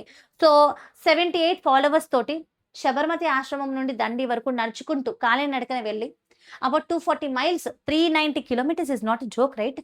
అన్ని కిలోమీటర్స్ నడిచి వాళ్ళు finally on breaking the salt లాని బ్రేక్ చేస్తూ, ఉప్పు చట్టాన్ని బ్రేక్ చేస్తూ 6th April 1930 రోజున Gandhi picked up salt from the sea shore and made salt from sea water. This simple act became one of the most powerful act of resistance. వీళ్ళు చేసిన ఈ simple చిన్న పని మన ఇండియన్ హిస్టరీలో బ్రిటిష్ యొక్క రూలింగ్ ని వ్యతిరేకిస్తూ నిరసిస్తూ చేసిన పెద్ద పనిలా అయిందనమాట. Beginning of civil disobedience moment. ఇక్కడ నాన్ కోఆపరేషన్ మూమెంట్ లా కాకుండా పీపుల్ ఏం చేస్తున్నారంటే కొలోనియల్ లాస్ ని బ్రేక్ చేస్తున్నారు. లైక్ ఇల్లీగల్ గా సాల్ట్ చేశారు, ఫారెన్ గూడ్స్ ని బాయ్కాట్ చేశారు, ట్యాక్సెస్ మేము కట్టమని రిఫ్యూజ్ చేశారు, ఫారెస్ట్ లో అన్ని వైలేట్ చేస్తూ వాళ్ళు చేయాల్సిన పనులు చేసుకుంటూ వెళ్తున్నారు.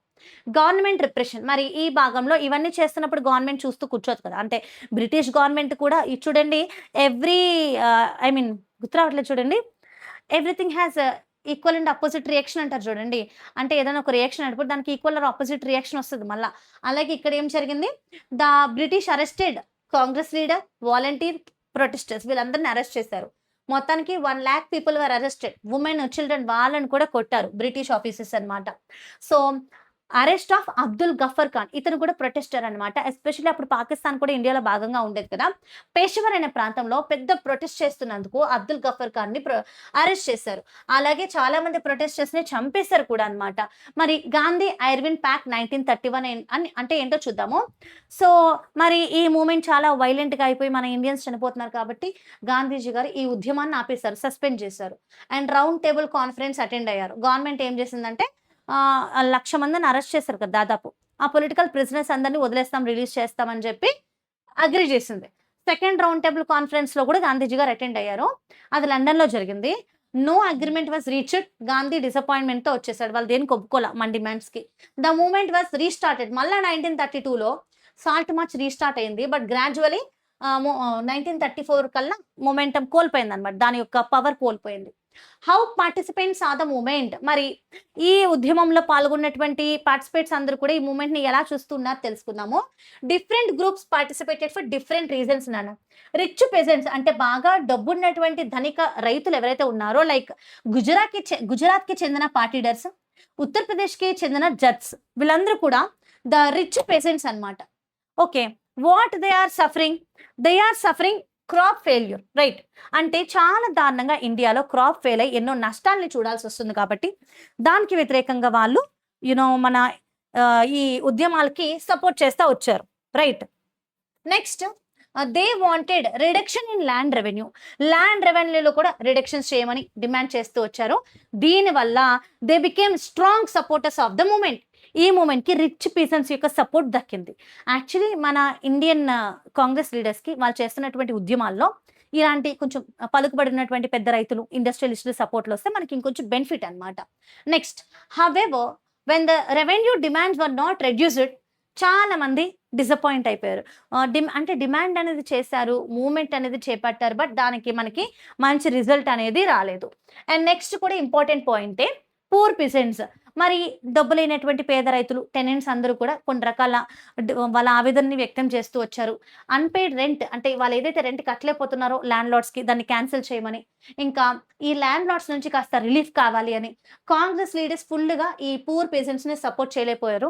వాళ్ళ డిమాండ్స్ని కూడా పట్టించుకోలేదు. ఎందుకంటే ఆల్రెడీ కాంగ్రెస్ లీడర్స్ రిచ్ ల్యాండ్ లార్డ్స్ని సపోర్ట్ చేస్తున్నారు. మరి పూర్ పేషెంట్స్ యొక్క ఎనిమి రిచ్ ల్యాండ్ లార్డ్స్. వాళ్ళని సపోర్ట్ చేయాలా, వీళ్ళని సపోర్ట్ చేయాలా, వీళ్ళని సపోర్ట్ చేస్తే వాళ్ళ సపోర్ట్ ఉండదు మనకి అని చెప్పేసి వీళ్ళ యొక్క డిమాండ్స్ పూర్తిగా పట్టించుకోవాలి. దేర్ ఫోర్ దీనివల్ల రిలేషన్స్ బిట్వీన్ పూర్ పెజెంట్స్ కి ఇంకా కాంగ్రెస్ మధ్య అన్సర్టెన్ గా ఉండిపోయాయి. మళ్ళీ సేమ్ ఇక్కడ మనకి బిజినెస్ క్లాసెస్ తో కూడా ఆల్రెడీ ఇందాక మనం చూసాము, లైక్ బిగ్ బిజినెస్ మ్యాన్లు కూడా హెల్ప్ చేస్తూ ఉన్నారు. Federation of Indian chambers of commerce and industry, Indian business man వచ్చేసి ఈ మూవ్మెంట్ ని సపోర్ట్ చేస్తూ వచ్చారు. ఎందుకు? వాళ్ళకి ఫారెన్ కాంపిటీషన్ నుంచి ప్రొటెక్షన్ కావాలి, బ్రిటిష్ ఎకనామిక్ కంట్రోల్ నుంచి వాళ్ళకి ఫ్రీడమ్ కావాలి.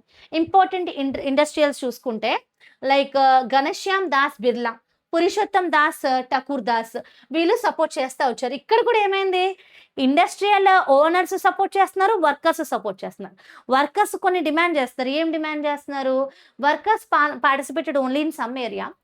వాళ్ళందరూ గాంధీ క్యాప్లు వేసుకుని ప్రొటెస్ట్లో జాయిన్ అయ్యి ఇంకా మాకు మంచి జీతాలు కావాలి, బ్రిటిష్ కంపెనీలో మాకు మంచి జీతాలు రావట్లా, ఈవెన్ మన ఇండియన్ కంపెనీస్లో కూడా మంచి జీతాలు రావట్లా, మాకు మంచి జీతాలు కావాలని డిమాండ్ చేశారు. So Congress party however did not fully support. ఇందాక ఎలా అయితే పూర్ పీజెంట్స్ యొక్క డిమాండ్స్ని పట్టించుకోలేదు, because they may last the rich peasants యొక్క సపోర్ట్ కోల్పోతారన్న భయంతో, ఇక్కడ కూడా ఈ రిచ్ ఇండస్ట్రియలిస్ట్ సపోర్ట్ కోల్పోతారన్న భయంతో వర్కర్స్ యొక్క డిమాండ్స్ని పట్టించుకోలేదు. Fear of losing the industrialist support. And then women in the movement, this movement witnessed a large scale participation of the women. ఈ ఉద్యమాల్లో ఎంతో మంది ఆడవాళ్ళందరూ పాల్గొన్నారు నాన్న. అప్పటి వరకు ఉమెన్ అంటే కేవలం వంటగదికి మాత్రమే, ఫ్యామిలీని చూసుకోవడానికి మాత్రమే పరిమితమైనటువంటి మన ఇండియాలో ఉన్న లేడీస్ అందరూ కూడా they join the marches, right. ఎన్నో పోరాటాల్లో జాయిన్ అయ్యారు. They made salt, right. And they boycotted the foreign cloth ని బాయ్కాట్ చేశారు. And they went to the jail.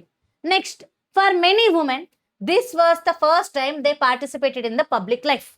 అప్పటి వరకు ఉమెన్ ఎవరు కూడా పబ్లిక్ లైఫ్లో అంటే ఇలాంటి ఉద్యమాల్లో పార్టిసిపేట్ చేసేంత స్కోప్ వాళ్ళకి లేదు. But for the first time they started participated in the public life. However, అంటే గాంధీజీ గారికి ఉమెన్ పట్ల ఉన్న ఐడియాలజీ మాత్రం కొంచెం నారో మైండెడ్గానే ఉందని చెప్పుకోవాలి. Like women should take care of the home, అంటే ఇళ్ళని చూసుకోవాలి, కుటుంబాలను చూసుకోవాలి. Women should women should be a good wife and mother అని చెప్పేసి అనుకున్నా. Congress rarely gave women positions of authority, but we have to thank many of the reformers. Present day situation ఇలా లేదు. మన ఉమెన్ రిప్రజెంటేషన్ పెరిగింది, ఉమెన్ రిజర్వేషన్ పెరిగింది, women కూడా అన్ని సెక్టార్స్లో ఈక్వల్ పార్టిసిపేషన్ చేస్తున్నారు. That is incredibly inspiration. Next, the limits of the civil disobedience moment. మ్యామ్ disobedience moment start చేశారు, బాగానే వెళ్తుంది, అంతా బాగుంది కదా, మరి ఇదెందుకు కంప్లీట్గా సక్సెస్ అవ్వలేదు, దీనిలో ఉన్న లిమిటేషన్స్ ఏంటి తెలుసుకుందాం, right. Not all the communities supported the movement equally. Dalits and the movement. Dalits అంటే ఏంటి? మన ఇండియన్ సొసైటీలో క్యాస్టిజం అనేది ఎక్కువగా ఉంటుంది, హై క్యాస్ట్, లో క్యాస్ట్ అని. Especially schedule caste, schedule tribe are considered under privileged caste, Dalits అంటాం, రైట్.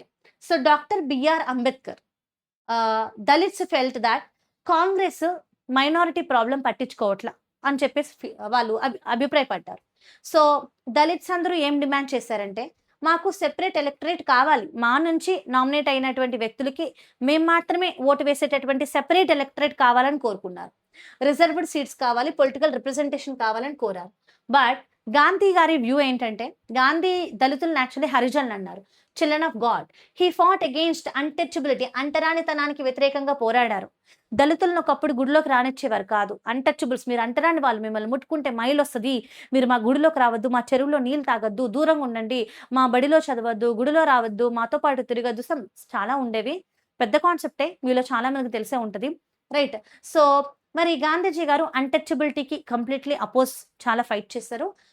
దళితులకి టెంపుల్స్ ఓపెన్ చేశారు, సోషల్ రిఫార్మ్, సొసైటీలో ఎన్నో మార్పులను చేపట్టారు, సపోర్ట్ చేశారు. మరి అంబేద్కర్ గారి ఐడియాలజీ, గాంధీ గారి ఐడియా, ఈ రెండింటికి క్లాష్. ఏంటా clash? Second round table conference తర్వాత అంబేద్కర్ డిమాండెడ్ సెపరేట్ ఎలక్టరేట్ కావాలి దళితులకి సెపరేట్ ఎలక్టరేట్ కావాలి. అంటే ఎలక్టరేట్ అంటే బాడీ ఆఫ్ ఓటర్స్. ఇప్పుడు మన ఇండియాలో కాన్స్టిట్యుయెన్సీస్ అనేవి డివైడ్ చేసి ఉన్నాయి. ఈ కాన్స్టిట్యుయెన్సీ నుంచి ఒక వ్యక్తి నామినేట్ అవుతాడు, ఒక వ్యక్తి కాదు, అదే ఒక 4-5 పార్టీస్ని రిజంబుల్ చేస్తూ నామినీస్ ఉంటారు, వాళ్ళలో ఒకరిని మనం ఎన్నుకుంటాం, రైట్.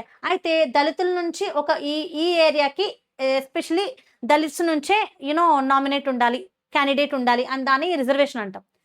ఆ క్యాండిడేట్కి దళితులు మాత్రమే ఓట్ చేయాలి అని separate body of voters electorate create చేయండి అని అడిగారు. అది దానివల్ల ఫ్రాగ్మెంటేషన్ ఎక్కువైపోద్ది, డిఫరెన్సెస్ ఎక్కువైపోతాయి అని చెప్పేసి గాంధీజీ గారు ఒప్పుకోలే. So Ambedkar demanded separate electorate for Dalit. The British accepted the proposal, Gandhi opposed it and began, ఇది అస్సలు వద్దు అని చెప్పేసి మళ్ళీ నిరాహార దీక్ష మొదలుపెట్టారు. సో దీని తర్వాత జరిగినటువంటి రిజల్యూషన్ ఏంటంటే, ఫైనలీ 1932లో పూనా ప్యాక్ట్ అనేది జరిగింది. సెపరేట్ ఎలక్టరేట్ అనేవి క్యాన్సిల్ అయ్యాయి, కానీ రిజర్వ్డ్ సీట్స్ అనేవి క్రియేట్ అయ్యాయి. Dalit would be elected through a common electorate ఉంటుంది, అంటే దళితులు మాత్రమే కాదు, అన్ని క్యాస్టులకు చెందిన వాళ్ళు కూడా ఓటు వేస్తారు, కానీ రిజర్వ్డ్ సీట్స్ అనేవి ఉంటాయి. కేవలం ఈ ప్రాంతం నుంచి దళితులు మాత్రమే పోటీ చేయాలి అని రిజర్వ్డ్ సీట్స్ అనేవి ఉంటాయి అనమాట. Muslim participation. So after the decline of Khilafat movement అనేది మొత్తం డిక్లైన్ అయిపోయిన తర్వాత మెనీ ముస్లిమ్స్ ఏం ఫీల్ అయ్యారంటే, కాంగ్రెస్ మమ్మల్ని సెపరేట్ చేస్తుంది, మైనారిటీగా చూస్తుంది, అసలు మా ఇంట్రెస్ట్ని పట్టించుకోవట్లేదు అని చెప్పి మళ్ళీ హిందూ ముస్లిం కమ్యూనల్ టెన్షన్స్ అనేవి పెరిగిపోయాయి. సో ముస్లిం లీగ్ ఏం డిమాండ్ చేసింది? టు సేఫ్ గార్డ్ ఫర్, అంటే Muslim League demanded safeguard for Muslims. ముస్లింకి సెపరేట్ ఎలక్టరేట్ ఇవ్వండి, మా ఇంట్రెస్ట్ని పట్టించుకోవట్లేదు అని చెప్పి. Mohammad Ali Jinnah, he is the leader of Muslim League party. He wanted Muslim religion నుంచి రిజర్వ్డ్ సీట్స్ ఉండాలి, ప్రాపర్ రిప్రజెంటేషన్ ఫర్ ముస్లిమ్స్ ఉండాలి. ఈ నెగోషియేషన్స్ ఫెయిల్ అయ్యాయి అండ్ చాలా మంది ముస్లిమ్స్ ఈ ఉద్యమంలో పార్టిసిపేట్ అవ్వాల. So why was the movement limited? Because different కమ్యూనిటీస్కి డిఫరెంట్ ఫియర్స్ ఉన్నాయి, డిఫరెంట్ ఎక్స్పెక్టేషన్స్ ఉన్నాయి, డిఫరెంట్ పొలిటికల్ గోల్స్ ఉన్నాయి అనమాట. ఇంతవరకు మనం నేర్చుకున్నటువంటి టాపిక్ నుంచి ఇంపార్టెంట్ ఇయర్స్ చెప్తున్నాను. 1928లో సైమన్ కమిషన్ అరైవ్ అయ్యింది. 1929లో పూర్ణ స్వరాజ్ రిజల్యూషన్ తీసుకోబడింది. 26 జనవరి 1930న Congress party independence day observe చేస్తుంది, వాళ్ళు డిక్లేర్ చేసుకున్నారు. మార్చ్ 1930లో దండి మార్చ్ జరిగింది. మార్చ్ 1931లో గాంధీ ఐర్విన్ ప్యాక్ట్ అనేది జరిగింది. December 1931 second round table conference, అలాగే 1932లో పూనా ప్యాక్ట్, 1934లో సివిల్ డిసొబీడియన్స్ మూవ్మెంట్ అనేది జరిగింది.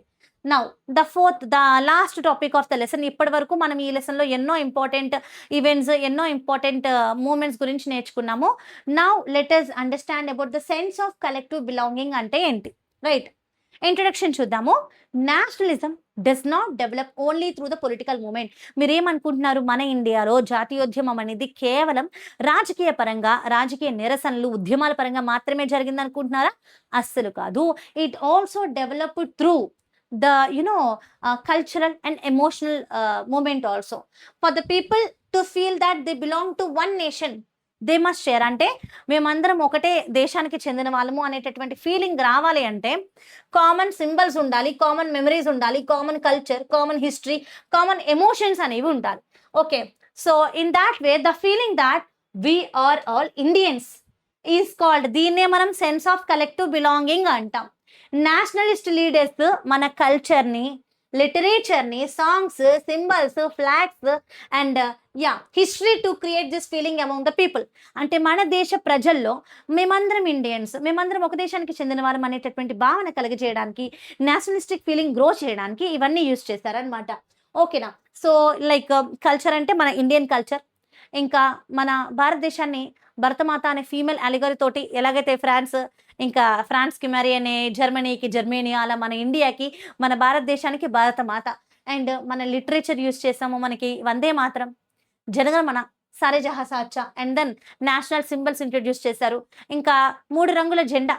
ఓకే, పింగళ వెంకయ్య గారు మనకి ఫైనల్ ఇప్పుడు మనం ఫాలో అయ్యేటటువంటి ఫ్లాగ్ని రూపొందించారు. అంతకన్నా ముందు ప్రతి స్టేజ్లో డిఫరెంట్ ఫ్లాగ్ ఇంట్రడ్యూస్ అవుతూ ఉండేది. ఇంకా లాస్ట్ది ఫైనలైజ్ అయిందనమాట. అండ్ హిస్టరీని కూడా మన ప్రజలకి, మన రియల్ హిస్టరీని తెలియజేస్తూ వచ్చారు. సో దట్ ప్రజలు మన ఇండియన్ హిస్టరీని తెలుసుకుంటారు అనేటటువంటి ఆలోచన అనమాట. So how did Indians develop a sense of collective belonging? మన ఇండియన్స్ ఎట్లా డెవలప్ చేసుకున్నారు? The feeling developed through 2 important ways. ఒకటి, బ్రిటిష్ రూల్కి వ్యతిరేకంగా జరుగుతున్నటువంటి common struggle. Indians from different regions fought together. వేరు ప్రాంతాలకు చెందినటువంటి భారతీయులందరూ కలిసికట్టుగా బ్రిటిషర్స్కి వ్యతిరేకంగా పోరాటాలు చేశారు, ఉద్యమాలు చేశారు. And cultural process. నేషనలిజం అనేది మన హిస్టరీ ద్వారా, మన literature, folk songs, painting, national symbols, flag, images ద్వారా కూడా స్ప్రెడ్ అయ్యింది. These things helped people imagine India as the one nation. So Bharatamata symbol of the nation. So Bharatamata one of the most powerful symbol of the nation నాన్న. So Bharatamata అంటే meaning ఏంటి? Mother India. Mother India. మనం కూడా మన ఇండియాని, మన ఇండియాలో మన ఉమెన్కి రెస్పెక్ట్ ఇస్తాం. మన దేశాన్ని మనం ఫీమేల్ తోటి మనం విజువలైజ్ చేసుకుంటాము. Who created the idea of Bharatmata? The Bharatmata image was first inspired by Bankim Chandra Chattopadhyay. In 1870 he wrote Vande మాత్రాన్ని రచించారు as a hymn to the motherland. Later this song became a part of famous novel Anand Math. Next Abhinand. ఇది ఇప్పటి వరకు మనం ఏం నేర్చుకున్నాం about Bharatamata. First ఎవరు inspire చేశారు? బంకిం చంద్ర చట్టోపాధ్యాయ. మరి ఆ తర్వాత we have to Bharatamata painting ఎవరు చేశారు? So Abhinendranath Tagore Bharatamata painted the famous image of Bharatamata in 1905. Features of Bharatamata. Bharatamata చాలా కామ్గా, డివైన్గా, స్పిరిచువల్గా, మదర్లీగా ఉంటారు. కాషాయ బట్టలు, సాఫ్రాన్ క్లాత్స్ వేసుకుని ఉంటారు. షీ హోల్డ్స్ బుక్ అంటే నాలెడ్జ్. షీవ్స్ ఆఫ్ ప్యాడీ అంటే వరి యొక్క ఉంటాయి కదా, అవి ఫుడ్. ఇంకా వైట్ క్లోతింగ్, ఇంకా spirituality, right. Next importance of Bharatamata చూస్తే ఈ ఇమేజ్ మన ఇండియన్స్కి ఏం నేర్పిస్తుంది? The image taught people India is not merely a land. India అనేది మన మదర్ లాంటిది, మాతృభూమి. సర్వింగ్ ద నేషన్ అంటే మన నేషన్కి సర్వ్ చేయడం అంటే మన మదర్కి సేవ చేయడంతో సమానం. అమ్మతో పోల్చారు, అందరూ కనెక్ట్ అవుతారని అనుకున్నారనమాట. Serving the nation become equal to serving one's mother, అంతే కదా. ఇప్పుడు మన మదర్ మనకి ఎంత ఇంపార్టెంటో మన దేశం కూడా అంతే ఇంపార్టెంట్ అనమాట.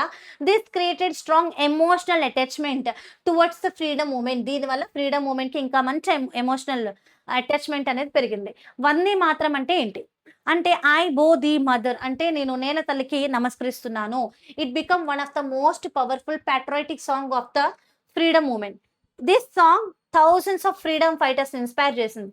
ప్రొటెస్ట్లు, మీటింగ్లు జరుగుతున్నప్పుడు అందరూ వందే మాత్రం పాడేవారు అనమాట, to show the patriotism. Next revival of the Indian folklore అంటే ఏంటి చూద్దాము. నేషనలిస్ట్ లీడర్స్ ఏం బిలీవ్ చేసేవారు? British rule has damaged India traditional culture. అంతకన్నా ముందు మన ఇండియా చాలా గొప్పది, మనకి చాలా మంచి కల్చర్ ఉండేది, ట్రెడిషన్ ఉండేది. బ్రిటిషర్స్ వచ్చిన తర్వాత చాలా మారిపోయాయి. మనకి ఫోక్ టేల్స్, జానపద కథలు ఉండేవి, జానపద గేయాలు ఉండేవి, జానపద నృత్యాలు ఉండేవి, చాలా మైథలాజికల్ స్టోరీస్ ఉండేవి, లెజెండ్స్, బల్లెట్స్ అంటే నాటకాలు, వీధి నాటకాలు, పప్పెట్ షోస్ చాలా ఉండేవి. So why did they collect folk tradition? Because వాళ్ళు ఏం నమ్మారంటే మన ఇండియన్స్ యొక్క ట్రూ స్పిరిట్ అంతా కూడా విలేజెస్లో ఫోక్ కల్చర్లోనే దాగుంది. మన ఫోక్ కల్చర్ని మనం ఎక్స్ప్రెస్ చేయడము, ప్రిజర్వ్ చేయడం అనేది చాలా ఇంపార్టెంట్. దానివల్ల మన నేషనల్ ఐడెంటిటీని మనం ప్రొటెక్ట్ చేయొచ్చు, మన ఇండియన్ కల్చర్ యొక్క ప్రైడ్ని ఇంక్రీజ్ అవుతుంది, పీపుల్ యునైటెడ్గా ఉంటారు అని నమ్మారు. Next role of Rabindranath Tagore. Rabindranath Tagore అనగానే మీకు ఏం గుర్తొస్తుంది? నాకు వెంటనే కామెంట్ చేయండి, right. So Rabindranath Tagore collected ballads, nursery rhymes, folk songs, myths. He believed that India's cultural heritage అనేది ప్రిజర్వ్ చేయాలి అని బిలీవ్ చేశారు. మరి రవీంద్రనాథ్ ఠాగూర్ గారు రచించినటువంటి మెయిన్ సాంగ్ ఏంటి మన ఇండియాకి? మీ అందరికీ తెలిసి ఉండాలి, కామెంట్ చేయండి. Role of Natesa Sastri. SM Natesa Sastri published the folklore of South India. He called folklore the real thoughts and characteristics of the people. అంటే ఫోక్లోర్ అంటే మన జానపద కథలు కానివ్వండి, జానపద సంపద అంతా కూడా ప్రతి గ్రామీణ ప్రాంతానికి చాలా ఇంపార్టెంట్. అందులోనే మన real essence of Indian essence దాగుంది అని నమ్ముతారు. National flag as a symbol of unity. National flag became symbol of మన యూనిటీ, ఐకమత్యానికి, నేషనల్ ప్రైడ్కి, బ్రిటిష్ రూల్కి వ్యతిరేకంగా జరుగుతున్నటువంటి రెసిస్టెన్స్ కి సింబల్ గా కనిపిస్తుంది అనమాట. So first tricolour flag during Swadeshi movement బెంగాల్లో జరుగుతున్నప్పుడు ఒక ట్రై కలర్ ఫ్లాగ్ అనేది డిజైన్ చేస్తారు. అందులో రెడ్, గ్రీన్, ఎల్లో కలర్స్ ఉండేవి. అండ్ అందులో 8 లోటస్ కూడా ఉండేది. అది అప్పట్లో ఉన్న 8 ప్రావిన్సెస్ ని కూడా రిప్రజెంట్ చేస్తుంది. ఒక క్రెసెంట్ మూన్ హిందూ ముస్లిం యూనిటీని రిప్రజెంట్ చేస్తుంది. మరి ఆ తర్వాత స్వరాజ్ ఫ్లాగ్ ఇదిగో ఈ విధంగా ఉండేది. 1921లో Mahatma Gandhi designed another flag. ఇందులో రెడ్, గ్రీన్, వైట్ ఉండేవి. సెంటర్ లో చెరక, ఒక స్పిన్నింగ్ వీల్ ఉండేది అనమాట, spinning wheel. Next meaning of charkha ఏంటంటే స్పిన్నింగ్ వీల్ వచ్చేసి సెల్ఫ్ రిలయన్స్ అంటే మన దేశం మీద మనమే ఆధారపడి సెల్ఫ్ రిలయన్స్ గా ఉండే ఇన్స్పిరేషన్ ని చూపిస్తుంది. ఇంకా స్వదేశీ ఎంకరేజ్ చేస్తుంది, ఎకనామిక్ ఇండిపెండెన్స్ ని రిప్రజెంట్ చేస్తుంది. మార్చెస్ చేసేటప్పుడు they carry the flag became an act of defence against the British rule. Reinterpretation of the history. ఇందాక ఆల్రెడీ చెప్పాను కదా, బ్రిటిష్ ఏం క్లెయిమ్ చేసేవారు? ఇండియన్స్ చాలా బ్యాక్వర్డ్గా ఉంటారు, అన్సివిలైజ్డ్గా ఉంటారు, ఇండియన్స్కి అసలు వాళ్ళని రూల్ చేసుకునేటటువంటి పవరే వాళ్ళ దగ్గర లేదు, వాళ్ళు చేసుకోలేరు అన్నారు. మరి మన ఇండియన్ నేషనలిస్టులు స్ట్రాంగ్గా వీటిని అపోజ్ చేశారు. మా ఇండియన్స్ చాలా గ్రేట్ పీపుల్, మా చరిత్ర మీకు తెలీదు, వాళ్ళకి మన ఇండియన్స్కి మళ్ళీ మన చరిత్ర గురించి గొప్పగా చెప్పడం ప్రారంభించారు, right. So what did Indian historians do? They started writing about our Indian historians. ఏం రాశారు? మన ఏన్షియంట్ ఇండియన్ అచీవ్మెంట్స్ గురించి, మన గ్రేట్ కింగ్డమ్స్ గురించి, మన Indian science, Indian mathematics, art and architecture, ఇంకా మెడిసిన్, సుశ్రుత మీకు తెలుసా, ద గ్రేట్ సర్జన్, ఇంకా ఫిలాసఫీ, ట్రేడ్ అండ్ కల్చర్, వీటన్నిటి గురించి రీఇంటర్ప్రిట్ చేస్తూ వచ్చారు. They started glorifying our Indians, మన Indian history, so that no one would never make fun of our Indians. Their objective ఏంటి? They wanted Indians to feel proud. మన past ని చూసి మనం ప్రౌడ్ గా ఫీల్ అవ్వాలి. దిస్ ప్రైడ్ వుడ్, దీనివల్ల self confidence build అవుతుంది, మనల్ని మనం గవర్న్ గలుగుతామనే నమ్మకం క్రియేట్ అవుతుంది. Inspire people to fight, British rule కి వ్యతిరేకంగా ప్రజలందరూ ఫైట్ చేయడానికి ఒక ఇన్స్పిరేషన్ లభిస్తుంది. So people with this approach many Nationalist histories glorified mainly Hindu Kings ని, హిందూ ట్రెడిషన్ ని, హిందూ సింబల్స్ ని గ్లోరిఫై చేశారు. మరి ఇలాంటివి చేస్తూ రావడం వల్ల ఏమైంది? కొన్ని కమ్యూనిటీస్ వాళ్ళు అసలు మేము ఈ కంట్రీలో ఉన్నామా లేదా, ఎక్స్క్లూడ్ చేసేసారు మమ్మల్ని అనే విధంగా ఫీల్ అయ్యారు. ఇది ఆ తర్వాత రోజుల్లో ఒక కమ్యూనల్ టెన్షన్ క్రియేట్ అవడానికి దారితీసింది. Important symbols that created nationalism. ఈ డేటా మీరు వింటే మీకు చాలా బాగా గుర్తుంటది. Bharatmata, emotional attachment to the nation. Vande Mataram, patriotic inspiration. National flag, unity and resistance. మరి ఫోక్ సాంగ్స్ అంటే cultural pride. Ancient history, confidence and national pride. మరి ఇప్పటి వరకు చాలా బ్యూటిఫుల్ గా నేషనలిజం ఇన్ ఇండియా అనే topic from NCERT social studies history second chapter చాలా వివరంగా చెప్పుకున్నాము. రైట్, కంటిన్యూగా ఈ వన్ షాట్ వీడియో అంతా కంప్లీట్ చేశాను. వీడియో పూర్తిగా మీరు చూసినట్లయితే ఖచ్చితంగా మళ్ళీ గుర్తు చేస్తున్నా, లైక్ చేయడం మర్చిపోద్దు, 9th and 10th CBSE friends కి షేర్ చేయడం మర్చిపోద్దు, సబ్స్క్రైబ్ చేయడం మర్చిపోతే మీరే నష్టపోతారు చెప్తున్నా నాకన్నా. You have to subscribe my dear students. Let's grow together. I will give you not only me, మన ఛానల్ నుంచి me and Gayatri ma'am will give you endless support from this channel. Definitely you need to be connected with us. Okay, so ఈ chapter యొక్క conclusion చూద్దాము. Indian national movement అనేది మన Indians మధ్యలో ఒక మంచి యూనిటీని స్ట్రెంథన్ చేస్తుంది. ఎస్పెషలీ మన పీజెంట్స్, మన రైతులు, workers, students, women, business man, tribals, ఇంకా డిఫరెంట్ రిలీజియస్ కమ్యూనిటీస్ మధ్య ఒక హార్మనీ క్రియేట్ చేస్తుంది, ఒక శాంతిని ప్రమోట్ చేస్తుంది. హౌఎవర్ ఎవ్రీ గ్రూప్ కి డిఫరెంట్ ఎక్స్పెక్టేషన్స్ ఉన్నాయి from freedom. Therefore national unity, అందుకే చెప్తున్నాము నేషనల్ యూనిటీ అనేది చాలా powerful, at the same time చాలా ఫ్రెజైల్ అన్నమాట, కొంచెం డెలికేట్ కూడా. Right, next main message of the chapter చూస్తే గనక ఇండియా ఫ్రీడమ్ స్ట్రగుల్ అనేది a nation with many voices, many dream, many expectation and fighting together against the colonial rule. ఈ వలస రాజ్యాలకి వ్యతిరేకంగా అందరూ కలిసి ఫైట్ చేయడమే మన చాప్టర్ యొక్క మెయిన్ మెసేజ్ అన్నమాట. ఇంపార్టెంట్ డేట్స్ ఈ చాప్టర్ లోనివి. 1915లో గాంధీ ఇండియాకి రిటర్న్ అయ్యారు. 1917లో చంపారన్ సత్యాగ్రహ. రైట్, సో 1917లో మళ్ళీ ఖేడా సత్యాగ్రహ, 1918లో అహ్మదాబాద్ మిల్ స్ట్రైక్ అండ్ 1919లో రౌలట్ యాక్ట్,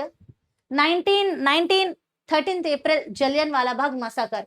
ఈ ఇయర్స్ చాలా ఇంపార్టెంట్, ఇది చాలా ఇంపార్టెంట్. రైట్, ఇవి చాలా ఇంపార్టెంట్. 1920 నాన్ కోఆపరేషన్ మూవ్మెంట్ అనేది అప్రూవ్ అయ్యి స్టార్ట్ అయ్యింది. Okay, and then 1921 non cooperation movement begin అయింది. నేను ఏం చదువుతున్నాను, ఇంపార్టెంట్ ఇయర్స్, ఆ ఇయర్స్ లో జరిగిన ఈవెంట్. మీరు కూడా హిస్టరీలో ఉన్న ఇయర్స్ దగ్గర కన్ఫ్యూజన్ లేకుండా బాగా గుర్తుపెట్టుకోవాలనుకుంటే మీ యొక్క రన్నింగ్ నోట్స్ లో ఇయర్స్, ఈవెంట్స్ ఇట్లా రాసి ప్రాక్టీస్ చేయండి, గుర్తుంటది.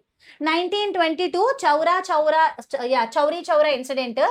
1924 అల్లూరి సీతారామరాజు ఎగ్జిక్యూషన్. 1928లో సైమన్ కమిషన్, ఇది ఇంపార్టెంటే. సో డిసెంబర్ 1929లో పూర్ణ స్వరాజ్ రిజల్యూషన్ తీసుకోబడింది. And 26th January 1930 independence day was declared by Congress. March 1930, this is important నాన్న, దండి మార్చ్. రైట్, అలాగే March 1931 Gandhi Irwin pact. And then December 1931 second round table conference. And 1932 Poona pact జరిగింది between Gandhiji and Ambedkar. 1934లో civil disobedience movement. And 1942లో ఏం జరిగింది, quit India movement జరిగింది. ఇది very very important. So movements అనేవి లెసన్ నుంచి వెరీ ఇంపార్టెంట్, హైలీ ఇంపార్టెంట్.